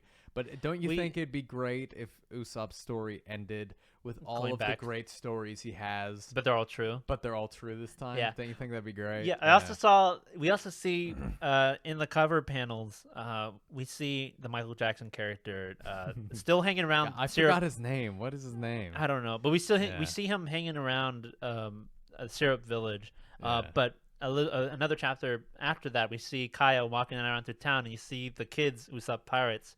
They're kind of protecting her, and they're like walking around. I found that really funny. Yeah. I like the cover panels when it just shows like animals. I read somewhere that Oda just likes drawing animals, and I just like saying that.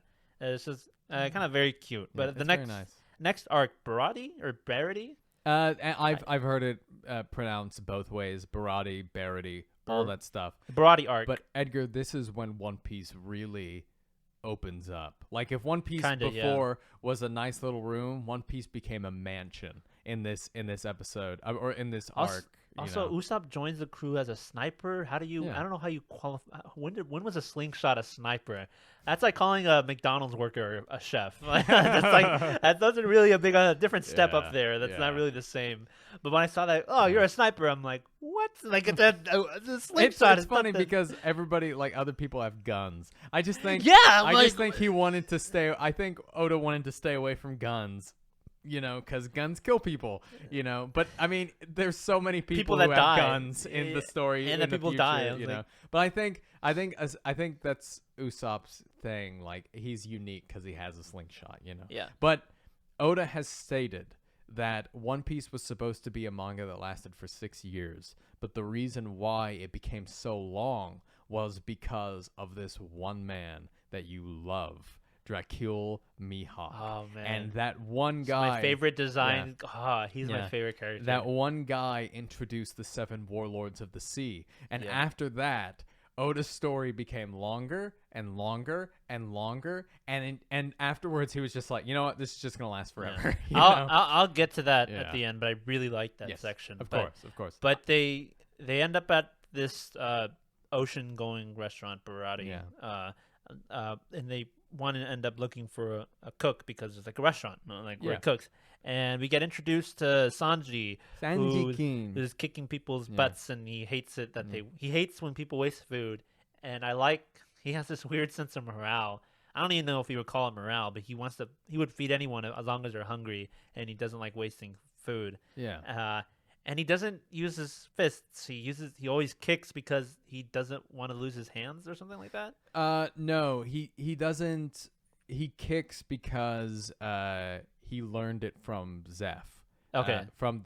Because his pirate, the guy who runs this restaurant is Red Leg Zeph, who was a big pirate back in the day of Goldie Roger, and he taught Sanji how to just kick really hard, basically. Yeah, he was just. I forgot his name because Sanji would always call him like old man. Or old geezer. I think geezer. It is something geezer. Yeah, Viz media. Just call him. He would just call him names. And like, I can't remember. I don't know your name anymore. But it gets attacked by Don Krieg, who's a pirate who came from the Grand Line. Don Krieg, who is just. Like, I love Don Krieg, and I think he's a good villain, but he's just so overshadowed in this arc by Dracule. Oh, yeah. Yeah. Especially since, like, Dracule Mihawk, he's like, like something like destroyed all of our like 100 ships or something like that, and then he's like, oh yeah, that was me, and I'm like, what and then he like rips the ship in half, like their ship in half, and then he's like, all right, peace, I'm out, and he like leaves. With his like, doesn't he do it with like the little sword, like the little knife that he has? Or no, he fights Zoro with like the little butter knife. That was my favorite moment in this arc, but what a disrespectful move to like fight Zoro with such a like why would you go hunting for a rabbit with a cannon? Like, like good. But I saw good. I saw that Boichi like did a chapter of One Piece. He did a one shot. But I didn't know it was like a canon. I thought he just made up a fight like that between characters. Like, maybe this is in the Ace novel. I don't know, but keep going. But sorry. yeah, Boichi, I saw that he basically redid this chapter, and oh man! But even in Oda's style, this fight was like so cool, and because I just love Mihawk and his like, and it's just his design is super cool. And we get one of the most iconic manga panels of all time when Zoro is crying, where he promises to never lose again. And he lets him live. He's like, I want you to become a good enough fighter to fight me or something like that.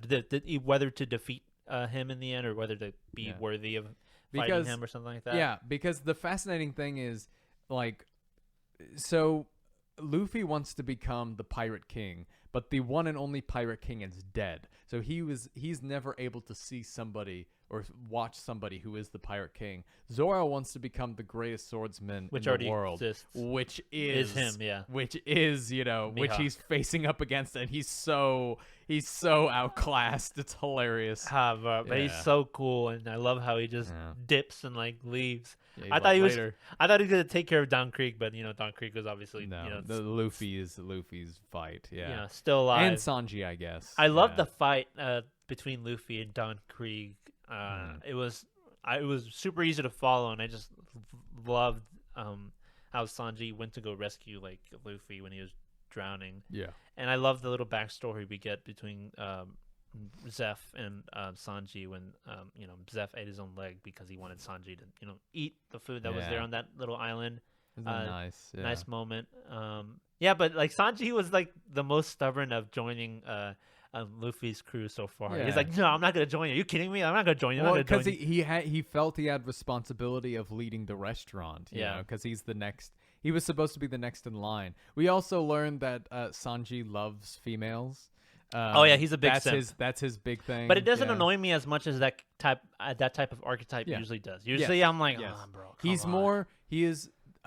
I will say later on in the story he does get a little bit creepy in some parts, which I don't appreciate. But I like because it goes in with his sense of morality. You know. Yeah, he said he would never hit a woman for any reason. Yeah. Which is not true. You can always find a reason to hit a woman. Oh, okay. Well. No. That's what I mean. But just to. I like that. Yeah. I like that he has like.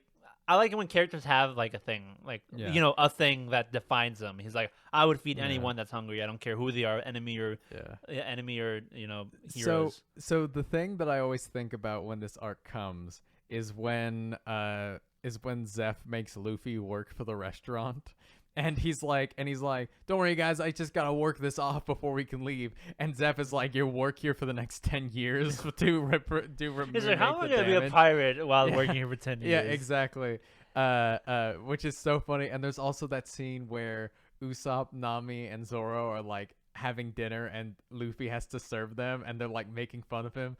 And Zoro makes fun of him, and he picks his nose and puts it in the water. Yeah.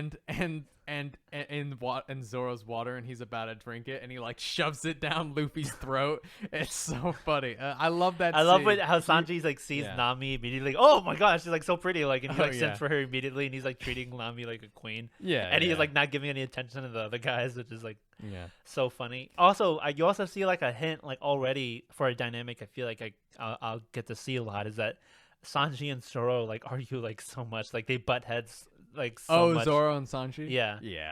It's just really funny. That's not going anywhere.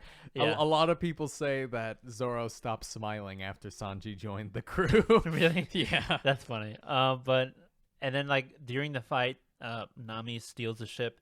And leaves. That's right. Yeah, it's like, and I'm like, what? I got so mad. I was like, bro, you got to be kidding me. Me too. I was like, are you kidding, Nami? But This is now we're getting to a part where what Oda does so well, which I wished a lot of more mangas did, which is arc seamlessly flow between one another. Like because in this arc, the arc still had to finish, but it hinted that we're going to be going somewhere else afterwards, which I really appreciated. But Luffy defeats Don Krieg, and then Sanji, I forgot what exactly makes him want to join Luffy, but he ends up respecting him. And hold on, we're watching this scene. Yeah, he's showing me. Yeah, I'll put it up on the screen what he's doing. And he puts the booger in the water. In his water. I just love this scene so much. Oh my god. he's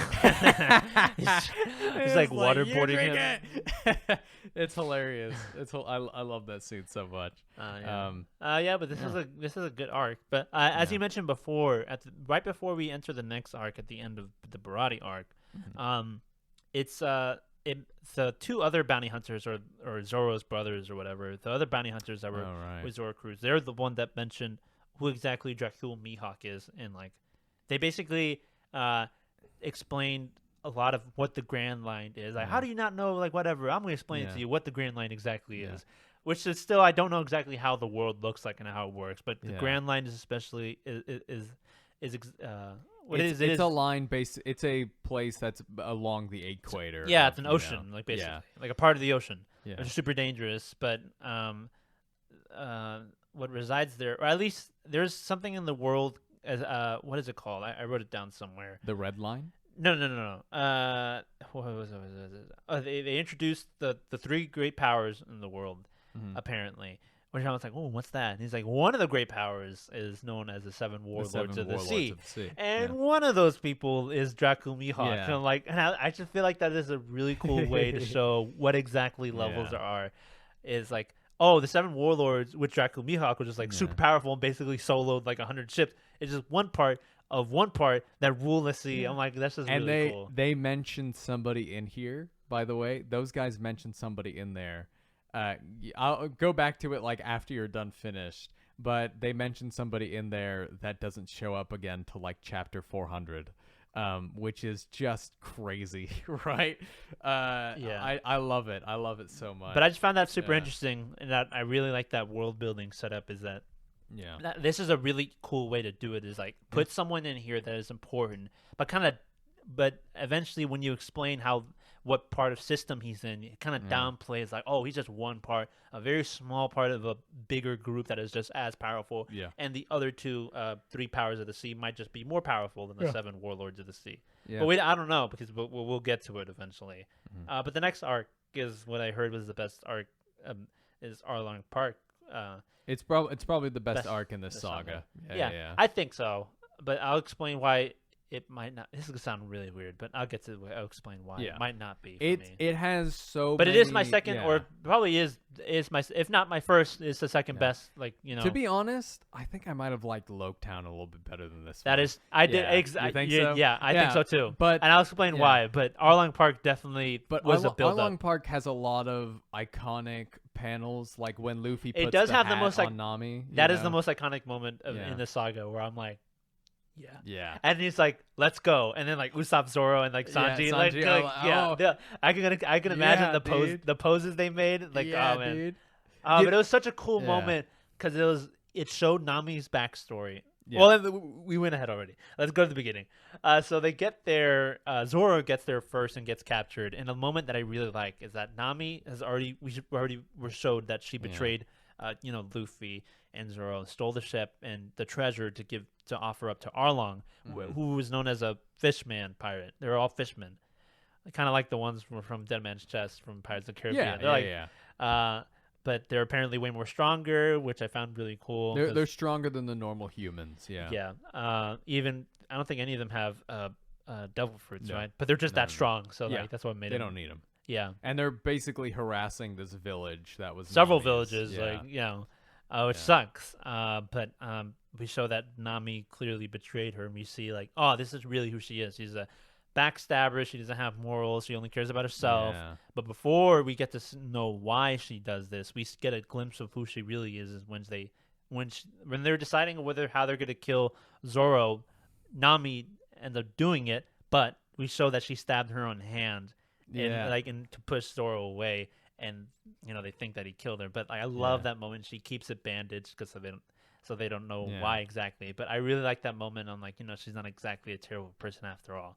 She stabbed her own hand to make sure Zoro gets away safely. Yeah, which I really like. Sanji and Zoro fight so much this arc, because Zoro's like, let's just leave her, and Sanji's like, no, are you kidding me? Like, she's the only woman that we have.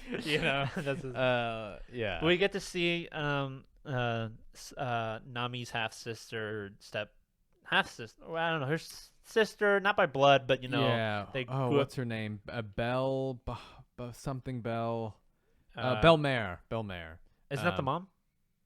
Oh, the mom might be Belmare. I don't remember the sister's name. Let me look it up. I got it real quick. I really like the mom. By the way. Nojiko? Yeah. Nojiko. Is the half sister name, and then Belmare is the mom. But the mom eventually finds them in a battle or whatever, and she finds these two kids, and she ends up adopting, which I found. I think she used to be a Marine. She was? Or I think you're right. I think she was a Marine. Yeah. But she ends up adopting these two kids, which is I found really nice. But this backstory was probably the most heartbreaking, especially. I forget what I'm forgetting. I'm trying to remember what exactly happens. But Gensu is another character that I really like because he's kind of represents the leader of the town, where Nami grew up. But it shows the backstory where Arlong shows up. They basically collect debts for like every person household. They're like, oh, you have this amount of people in the house, you got to pay like this much, and then and Nami gets mad and runs away, or something happens, and then like basically Arlong and the pirates show up at the house, and basically she was trying to. Belmare's plan was originally to have them sent away, so all Belmare has to pay is only the amount for one person. But like the kids thought like, oh, you're like disowning us because you don't really care or whatever. But but Genzo's like explaining, no, she's doing that because she wants to protect you and whatever. So she doesn't have to pay. So you don't have to die, and because she has like no money basically. So she has to pay for one person. And then they come back rushing, and then they eventually find out that there's 2 kids, and it's like, I don't have enough for 3. I only have this 2, and they think, and then she ends up revealing that she like, oh, I'm gonna pay for 2 people, but it's not gonna be for if it's not for me, but not it's for me. It's for them, and then she ends up dying, which is a really So going on to that point, what do you think about Arlong? Design first, because that's the first thing I forgot what he looks like. I guess he's big okay. purple fishman with shark nose. Shark nose. Yeah, the like zigzag nose. Yeah, it's kind of cool in terms of villain design. As lame as Kuro was, I kind of liked him, but he was the simplest one. But I liked Don Krieg. I don't know. Don Mihawk is like the best character design in this entire. And he wasn't arc. even a villain. I know, but he is my favorite design, probably in the entire series until I run into someone else. But so far, no villain has made so much of an impression on me in terms of design. But definitely in terms of of an evil villain, and like in terms of stakes and how powerful he is and how ruthless and you want to see him lose, and I really feel that with him because of the backstory you get with him, and I really hate him. So I feel like in terms of that as a villain, I really do like, because he really sets him up as a really awful guy. And he ends up tricking like Nami in the end. He's like, I promised that if you got this amount of money, I would set you free, and that's all I promised. There's nothing saying that I wasn't going to tamper with it. Yeah, and it was so good. He's such a God, you hate him, and I really like that. Just a couple of moments. A couple of moments when Zoro was left alone, when Arlong goes off and he's left alone, and he takes down all of the people and he sits on the throne, and he's like, like this is fascinating, And then, like, he tricks the octopus guy. Yeah, hey, can I get a ride back to town? And like, yeah, sure. And then he shows up later, like, wait a minute, I give you a ride. He's like, oh, yeah, sorry about that. That I will say, that character shows up again, so keep him in your mind. Okay. I think I remember him, but yeah, a lot of good things happen. And this is where you can draw back Nami's because Nami, even though she thinks Luffy is stupid and an idiot, she has a undying appreciation and admiration for Luffy that a lot of people mistake for love. I don't feel that. I don't think so either. But I think this is where it happens. Yeah, because all this setup that I like Nami, and how like she had like as I said before, she was like kind of like never went along with like Luffy 100%, and how you can tell like she was like only in it for herself, and she's very selfish, only cares about money. Go ahead.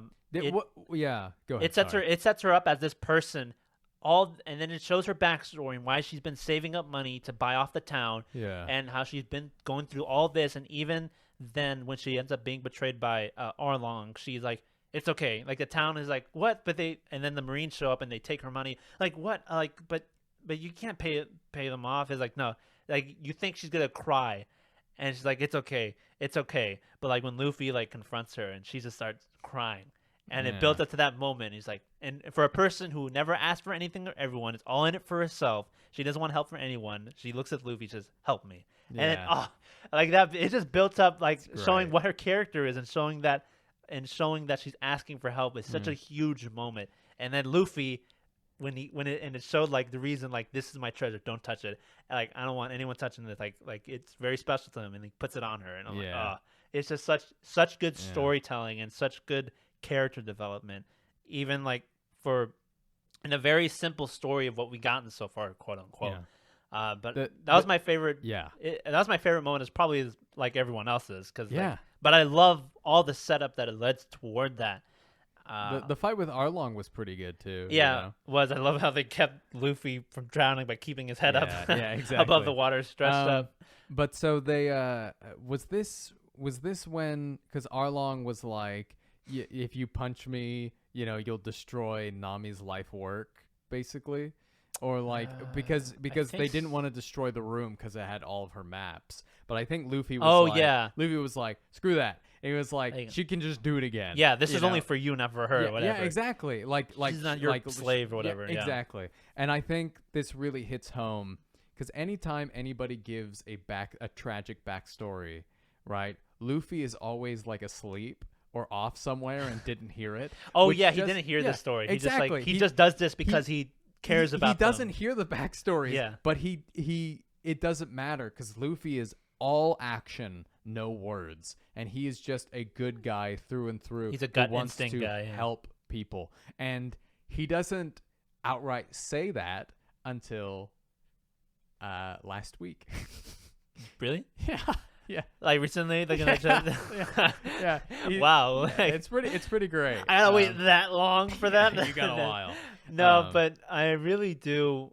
Yeah, Luffy's just like a, like a gut feeling guy, and I really like that about him. And the arc ends with Belmer's grave and the pinwheel, which is very nice. Yeah, the pinwheel is nice because it made very Nami sad. laugh, and Yeah. she doesn't need it anymore. Yeah. Like I don't need Isn't it. that I don't need so it anymore. good? Yeah, it's a good God, moment. this arc is really good. I really love like this arc. Yeah, I love the small Yeah. things that feel. It's not campy, but it just works. Like, you know what I mean? Like very Yeah. small things that might feel campy to others, but it just works Yeah. for this story in One Piece. Yeah. Luffy also gets his first wanted poster. Yeah, because the Marines show up like, hey, who did Yeah. this and this? Like, Like- it was this guy, you know? Yeah, because the Marines, as we get an inkling that the Marines aren't all good, because they kind of paid Arlong to do this, Yeah, they kind of. But yeah, he gets a 3 wanted million poster berry of 100 million berries. 100 So million? yeah, I thought it was 3 million. well, maybe it is 3 million. Maybe I'm looking at the wrong thing. I thought I was pretty sure it was 3 million berries. Sure. It was 3 something. Let's see. Let me pull it up real quick. Yeah, sure. I know it wasn't that much. I remember the number 3 showing up somewhere. Maybe it was either that or 30 million berries. Mhm. Let's see. Arlen Park, night chapters 69 through 95. So it's probably going to be around 94 or 95. Chapter 94.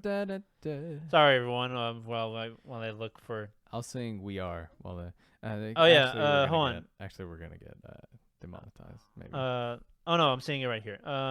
We'll get this straight. Dead or Alive bulletin on his head. It doesn't say the price in chapter 94. Maybe it'll say the price in chapter 95. No, it might say in Lugetown, in the Lugetown arc. It might show it there. I can't. I think it's Logtown, by the way. Logetown. Yeah. Alrighty. Or Lowtown. I think that's what they call it. All right. Well, it's not showing it here. Yeah, they're probably gonna show it. You said 30 million? I said 3 million. 3 million? Oh, okay. Just put type in. Can you Google Luffy bounty, in East Blue Saga? Oh yes. Maybe that'll help quicken the search while I look for it. Yeah. 'Cause I'm pretty sure his bounty is an important thing in terms of how big of a pirate and how close he is to being the Pirate King. Is a pretty important number to keep in mind every now and then or something. Yeah. But while I kind of slowly, passively look for his bounty number, they eventually go on to Lugetown or whatever, however you want to call it. Lowtown. Damn it. Just call it Lowtown. Lowtown. Like LOW town. It's the town where what's his name? The first Pirate King was executed. Goldie Roger. Goldie yes. Roger. And he started the whole pirate era there. Yeah. So I love the moment where Luffy shows up, goes there, and then he stands and how it shows a crowd of people, the hundreds of people there, but it shows and there's a moment where it's just him and like the stand where like he was executed, and like this is like my dream and like where I want to be. Yeah. And sorry, I'm still looking for the. No, you're bounty. good. Me too. It should be here. Like it should mention him. No, it says Luffy's first bounty was 30 million. 30 million. There you go. Yeah. All right. Sorry that took forever. Yeah, which he receives after defeating Buggy Dunkrieg and Arlong. Yeah. Yeah. Yeah. So they show up at Lowtown, and I really like how. Lowtown. Sorry, Lowtown. They show up here at Lowtown, and they have Luffy has a moment with the looking at where the Where pirate he once stood, or I guess kneeled, and yeah. had got his head chopped off. Yeah, but I like the moment with Zoro, like where he like goes in to get new swords. Oh, and he's testing the swords? Yeah. Yeah. But I like the way they explain the swords, and like the swords that Zoro had were like apparently super like valuable, and I love like it's like kind of like small world building when they're trying to do something, and I really thought that girl that showed up, I forgot what her name was. I thought she was gonna be Tashigi? Yeah, I thought she was gonna be the friend. Also, Zoro's backstory and wanting to be the best swordsman. I really like how that girl, like also wanted to be it. I thought that was gonna be her. When did Zoro's backstory? We didn't even talk about Zoro's. Yeah, it was like way backstory. it was in all Romance the way Dawn. It was in Romance Dawn. But I glossed over it. But I really liked that. Yeah, it was how, good. But I thought this girl was gonna be it Yeah. because But- not only do all the females look like each other, but I thought it was gonna be Edgar, her.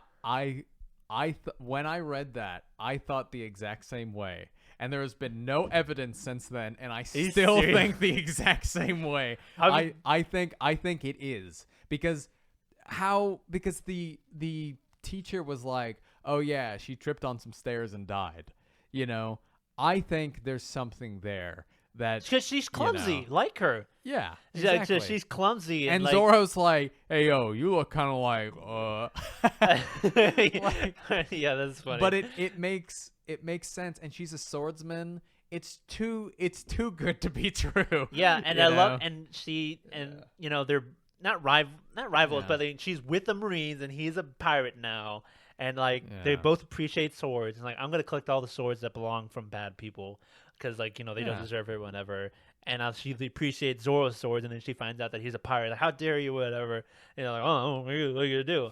I just found that.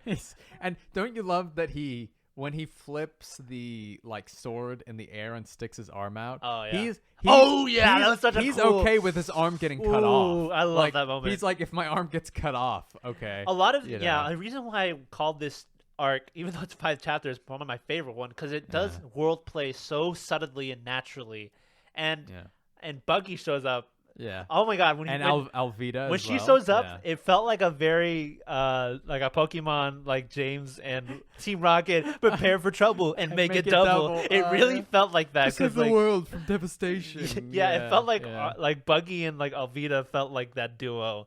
Like they just show up and they surround Luffy. I just found that really funny, and then and I love the moment when they're gonna execute him, and Luffy just like laughs, and like no one's laughed before. Like of all the people that I've seen die, like almost die or died, like no one's laughed like that before, except for the Pirate King. I just really like that, and then they end up escaping because he's like, if I die, okay, Yeah, but Yeah. I really like that. And I think we get introduced to another Devil Fruit power. It doesn't that chick Alvida? She has like the repel. She has like the slide fruit where things can like slide Repel off her off. body. Okay. And that's also why she can make herself like slim. Also, all men fall for her or something? Or does she naturally? Is that another power, or does men just naturally like her because men she's just like her beautiful? because she's hot. Yeah. Even Sanji was like, Yeah. "Hey yo, she's hot." It was like, wow. Yeah. Wow. Yeah, but I really like that about this arc, and they end up leaving the town. Fortunately, Luffy gets struck by lightning. by the way. Yeah, that's a big part. That's yeah, why That's why he's still alive. that's why he escapes. You Yeah. know? But yeah, Buggy the Clown shows up, which is pretty cool. We were seeing his backstory and how he meets There's Alvida. a really good filler arc where Zoro breaks something and he has to work at like a shop. And Really? so, yeah, he like in this arc, he's like working and he's like, it's just an episode of him doing laundry, basically. It's so stupid, but it's really good. Yeah, but Zoro gets the swords. Luffy's bounty is like clarified and whatever. and then they leave for the Grand Line, Yeah. which is really nice. I read a few chapters in after this, but I haven't gotten anywhere close to getting into the next saga. Yeah. But it's nice. Hold on, Edgar. Before we go, there's somebody who showed up at the end, right? Oh yeah. Who is Oh that? yeah, that's why I really like this, because Mihawk shows up to a group of gang, like a gang of pirates, and is like, "Hey, I want to meet this guy," and like, who? And then it ends up being Shanks, right? Oh yes. Yeah. I forgot that this happened. Who are in you this talking arc. about? Because Did you get to the point where Mihawk meets Shanks? Yeah. Yeah. Isn't that Yeah, great? because he's like, oh man, it's so cool. Because Yeah. that's why I like this arc a lot, because it shows like these two great like people. Like just me, I forgot what exactly they exchanged, but I don't know if he brought Luffy's like bounty. He brought Luffy's bounty poster, and Shanks is like, "Luffy, you've joined us," and he's like, "We're celebrating tonight, baby!" Yeah. And I really like that. Mihawk's like, "I really gotta go," and Shanks is like, "No, you don't, buddy." He was Yeah. like, "Pour one out for the homies," Yeah. It's really good. These are so after every saga, Edgar, there are parts that really open up the world, and these are this the moment. parts That's that why make me really excited. That's Yeah. why I really like it, because they introduced Mihawk as this person, like the way his relationship with Shanks is super interesting. Just building up Shanks of how great of a pirate he really is. Yes. Enough for Mihawk to just stroll up and like, hey man, you know this guy? And like, all right, we're gonna go drinking. You know what I mean? So Sorry, Edgar. We've skipped over a couple things. Oh, really? But so Smoker.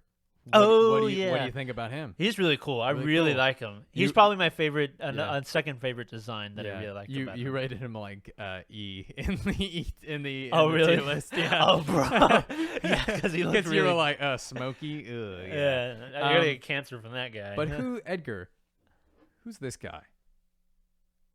I don't know. Who is Yeah. that guy? Where does he? Wait, can you show it to me Yeah. again? Who is that guy? This guy, remember? So Luffy is trying to escape, and Smoker like is like about to get him, Yeah. but Someone stops him. But this guy in the hood stops him. I thought that was gonna be Shanks, but we see Shanks somewhere else, and I thought that was. No. I thought that was Shanks. I don't know who else would be he's- letting Luffy go.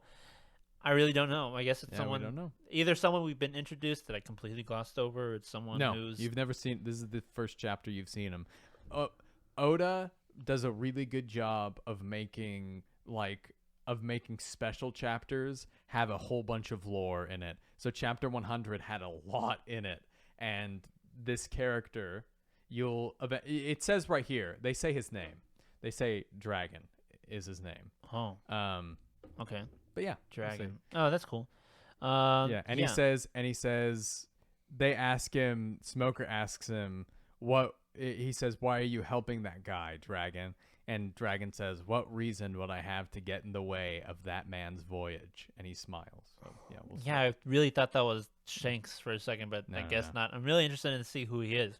I really am. Yeah. But yeah, But we also see Smoker is not like, he doesn't follow the rules at all. Yeah. Like they're like Tashigi's like, Smoker, like the people from high up are calling us, like we need to. And he said, he says, when one of my favorite panels in the entire manga, you don't tell me what to do, go tell them that. Yeah. Which just goes to show that Smoker could be like an admiral at this point. Yeah. But he just doesn't want to be. Yeah, it shows that I like that. Like you said, that there's good and bad on both sides, but there's also all kinds of characters on other sides, like the Marines. There's people who are like, oh, by the rules, who are going to be like obviously like antagonists in the future. But there's also people like Kobe, who's like good spirited and has a good heart and wants to like do good in the Marines. Yeah. And there's also people like Smoker, who is like obviously a Marine, but like doesn't go by the rules and like is like his own guy and like goes by his own will. Yeah. Which is super cool. It's really great. Also, Smoker has a thing on his back that is sea stone. So if it hits you, it like makes people with devil fruit users weak. Nice. So yeah, it's a really cool weapon. Yeah. Also, there's a lot of memes here. Really? There's a lot of memes here that are like, so Buggy has like a lot of forms, and this is one of them. Buggy. Oh yeah, that's ridiculous. Buggy Decar. So yeah, he's got a lot of. He's got a lot of stuff like that. But yeah, it's very funny. His name is Buggy D Clown, right? Yes. What's Buggy, the D stand for? Like it's like Monkey D Luffy. Is that a thing? Oh, I hate you. you Anyway, whatever. You gotta I think read the it's- story. Hold on. These things cannot be stopped. An inherited strength of will once dreams. I forgot a lot of this stuff happened. That dragon was even in this chapter.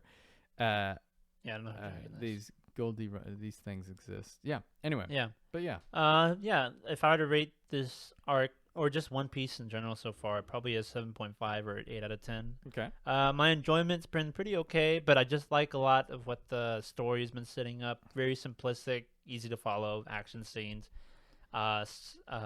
Isn't world building and power system isn't too heavy, but the world building I am interested in, and I really like the characters and like the Straw Hat Pirates for the group that they are, and how they respect Luffy and how they get along with each other or don't get along with each other. Yeah. And I'm interested to see where the story goes. And each arc, want to rank each arc in order? This. Oh, yeah, For this saga. and last order is the Orange Town arc. Yeah. And then second is gonna be Romance Dawn arc. Okay. I'm sorry, don't hate me, guys. I just that's just a starter, so like barely anything. Yeah. I really yeah. like Zoro in it. And then next is Syrup Village arc. Okay. And then next is what do I have left? The Barati arc. Mm-hmm. And then Arlong Park arc. Yeah. And then Lewtown arc. Very good. That sounds like a lot very controversial. Lowtown. Lowtown. I just really like. You're good. But Arlong Park is very close, if not Yeah. better. But Yeah. maybe we'll see. Lowtown is fairly short, but it has just so much. That's why I like it Yeah. a lot, because it packs so much Yeah. within five or so chapters. It also kind of distorts your perception because you think, oh, this is going to be a side arc. You A know? filler, It's yeah. going to be the shopping arc because they go shopping. Like, Nami Yeah. goes shopping for clothes, you know. But I yeah, really like it. they just switched around. Yeah. If it were me, the only thing I would say is that probably Syrup would be the lowest and Romance Dawn would be higher just because I love that first chapter so much. That first chapter is really great. But yeah.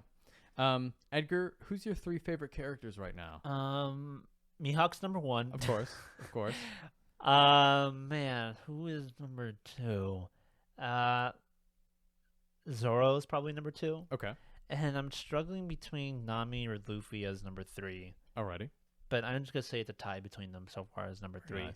I like yeah. Sanji's number 4. I really like Sanji. I really like Sanji I too. really like him. Sanji was He has a cool design. Sanji was like up there. Fun fact, Sanji was actually based off of Steve Buscemi in Reservoir Dogs. Really? Yeah, his design. I love that was- movie. Yeah, That's I need to look at Reservoir Dogs again. Yeah. I didn't think that you. Yeah, he says in one of the SBCs that Luffy was, or Sanji was made after Steve Buscemi in Reservoir Dogs, which I think is just so funny. Yeah. Hold on, let me see if I can find like a picture that's like comparing them. Yeah, there he side is. by side. Yeah, I see it right here. You Well, not see it? side by side, but I see Steve Buscemi and Reservoir Yeah, Dogs. yeah, you can. Yeah, see I could it. definitely see it. Yeah, The you hair can and see the it. and the mustache and the goatee. Yeah.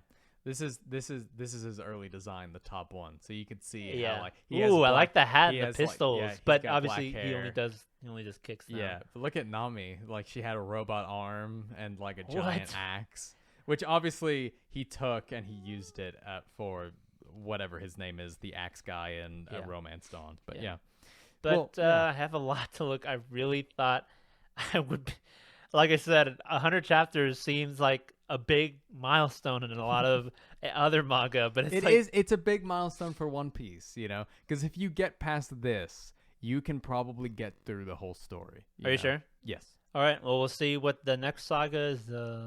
Alabasta So the next saga is Alabasta? the Alabasta arc, Alab- and then or Arabasta with Arabasta. an R. Arabasta. So the next arc is the Reverse Mountain arc, which is good, but the Whiskey Peak arc, there's a moment, and that was the moment I became hooked on One Piece. So Really? we'll see if you do it as well. Okay.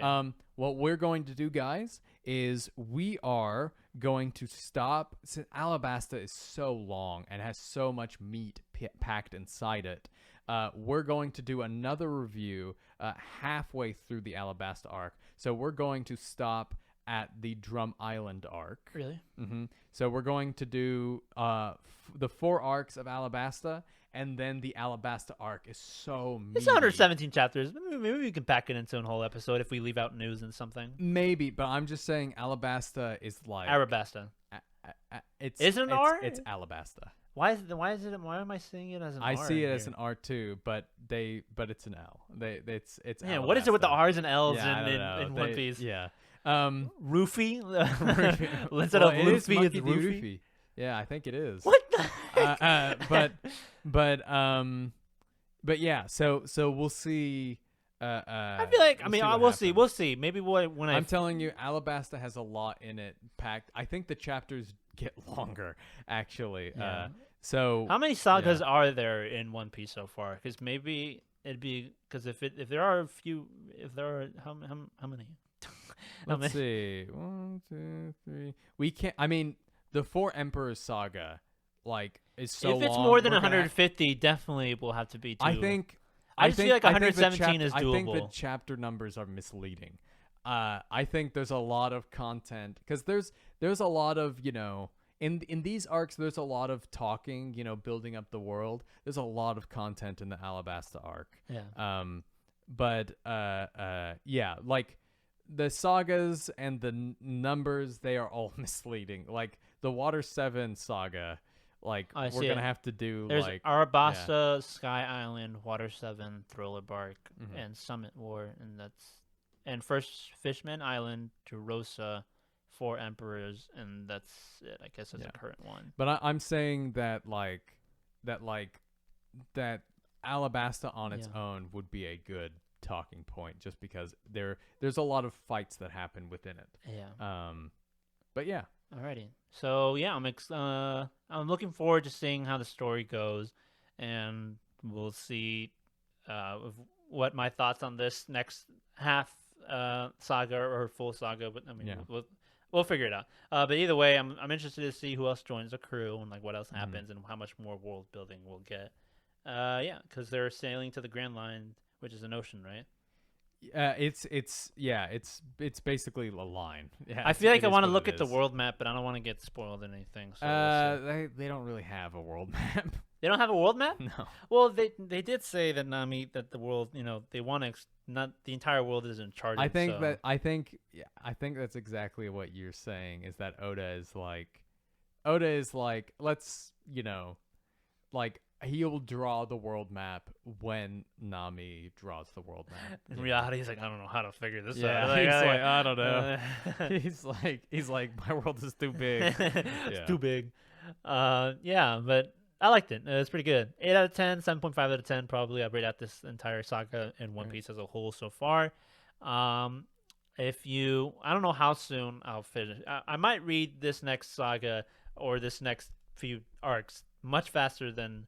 Because I read it, where I am now, I kind of caught up pretty much fast. And if I keep going at the same rate, I'll probably finish the saga by within a month or less. So, Alabasta is by far the longest arc. It's at 66 chapters. Up to that point, right? 63. But not in general.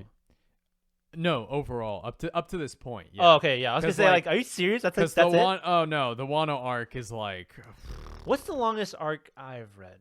Because I know, to me, in terms of anime, Chimera Ant arc and Hunter Piece was the longest one. I'm like, holy crap, man, this is too long. I think that was I don't know, whatever. The point is that I'm interested to see how long the arcs get. The longest arc I've read is either Wano or it's Dressrosa. But I think it's Wano now, because Wano is 13 volumes.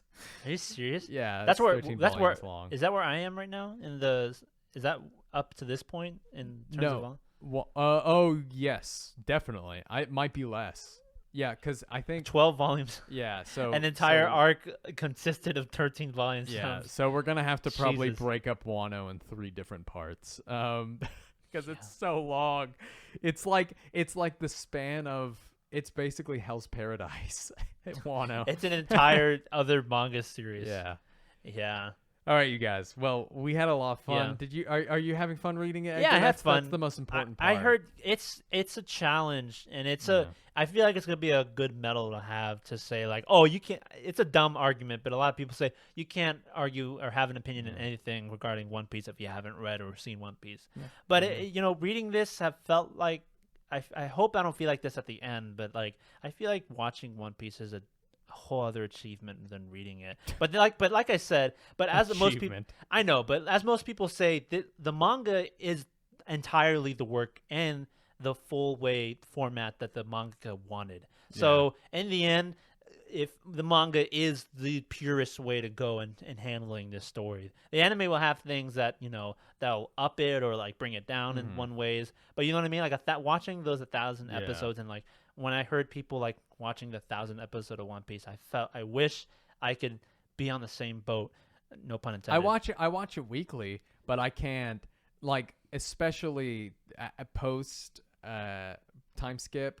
The pacing's really bad. Yeah. I would say these first 60 chapters, like up to this point, the pacing is really, really good. Like they do 10 chapters in like 3 episodes, which is how it should be. I just yeah. remember seeing the first opening of One Piece reanimated and like, wow, can you remember when you started? Like I kind of feel left out, like and not starting the anime and reading the manga. Hey, I read the manga, and when that thing came on, it hit me in the nostalgia, even though I only read it like a year and a half ago. I'm glad. And reading One Piece is this journey that we all share, no matter where you jump on, you know. So One Piece is just a story for everyone, and it's gonna be really hard to find another story like this ever, I don't know. You got quintessential quintuplets, so you can. And that's the show, ladies and gentlemen. Okay, no, but this is. I hear this as a storyteller and a writer. This is a pinnacle and a foot, like a pillar in writing. Yeah. So that's why I'm super looking forward to it. It's a major reason why I picked it up. When me and Edgar talk about our ultimate stories that we want to write, we say this is our One Piece. Yeah. Yeah. So yeah. This is our what do you call it? When a musician does something. I forget.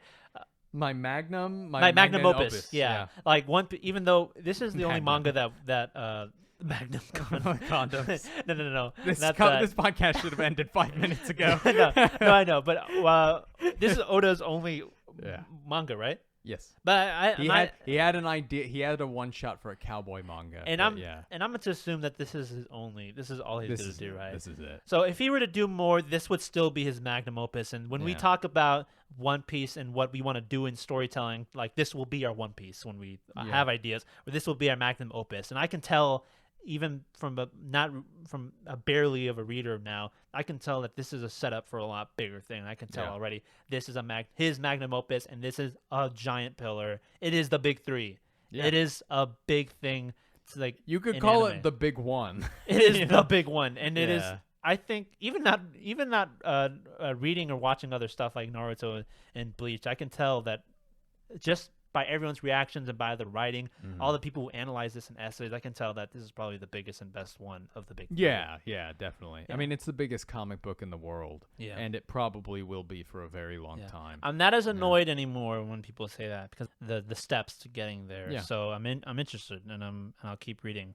And we'll see you in the next time on my journey through One Piece, but we'll definitely see you next week and what we got in store for then.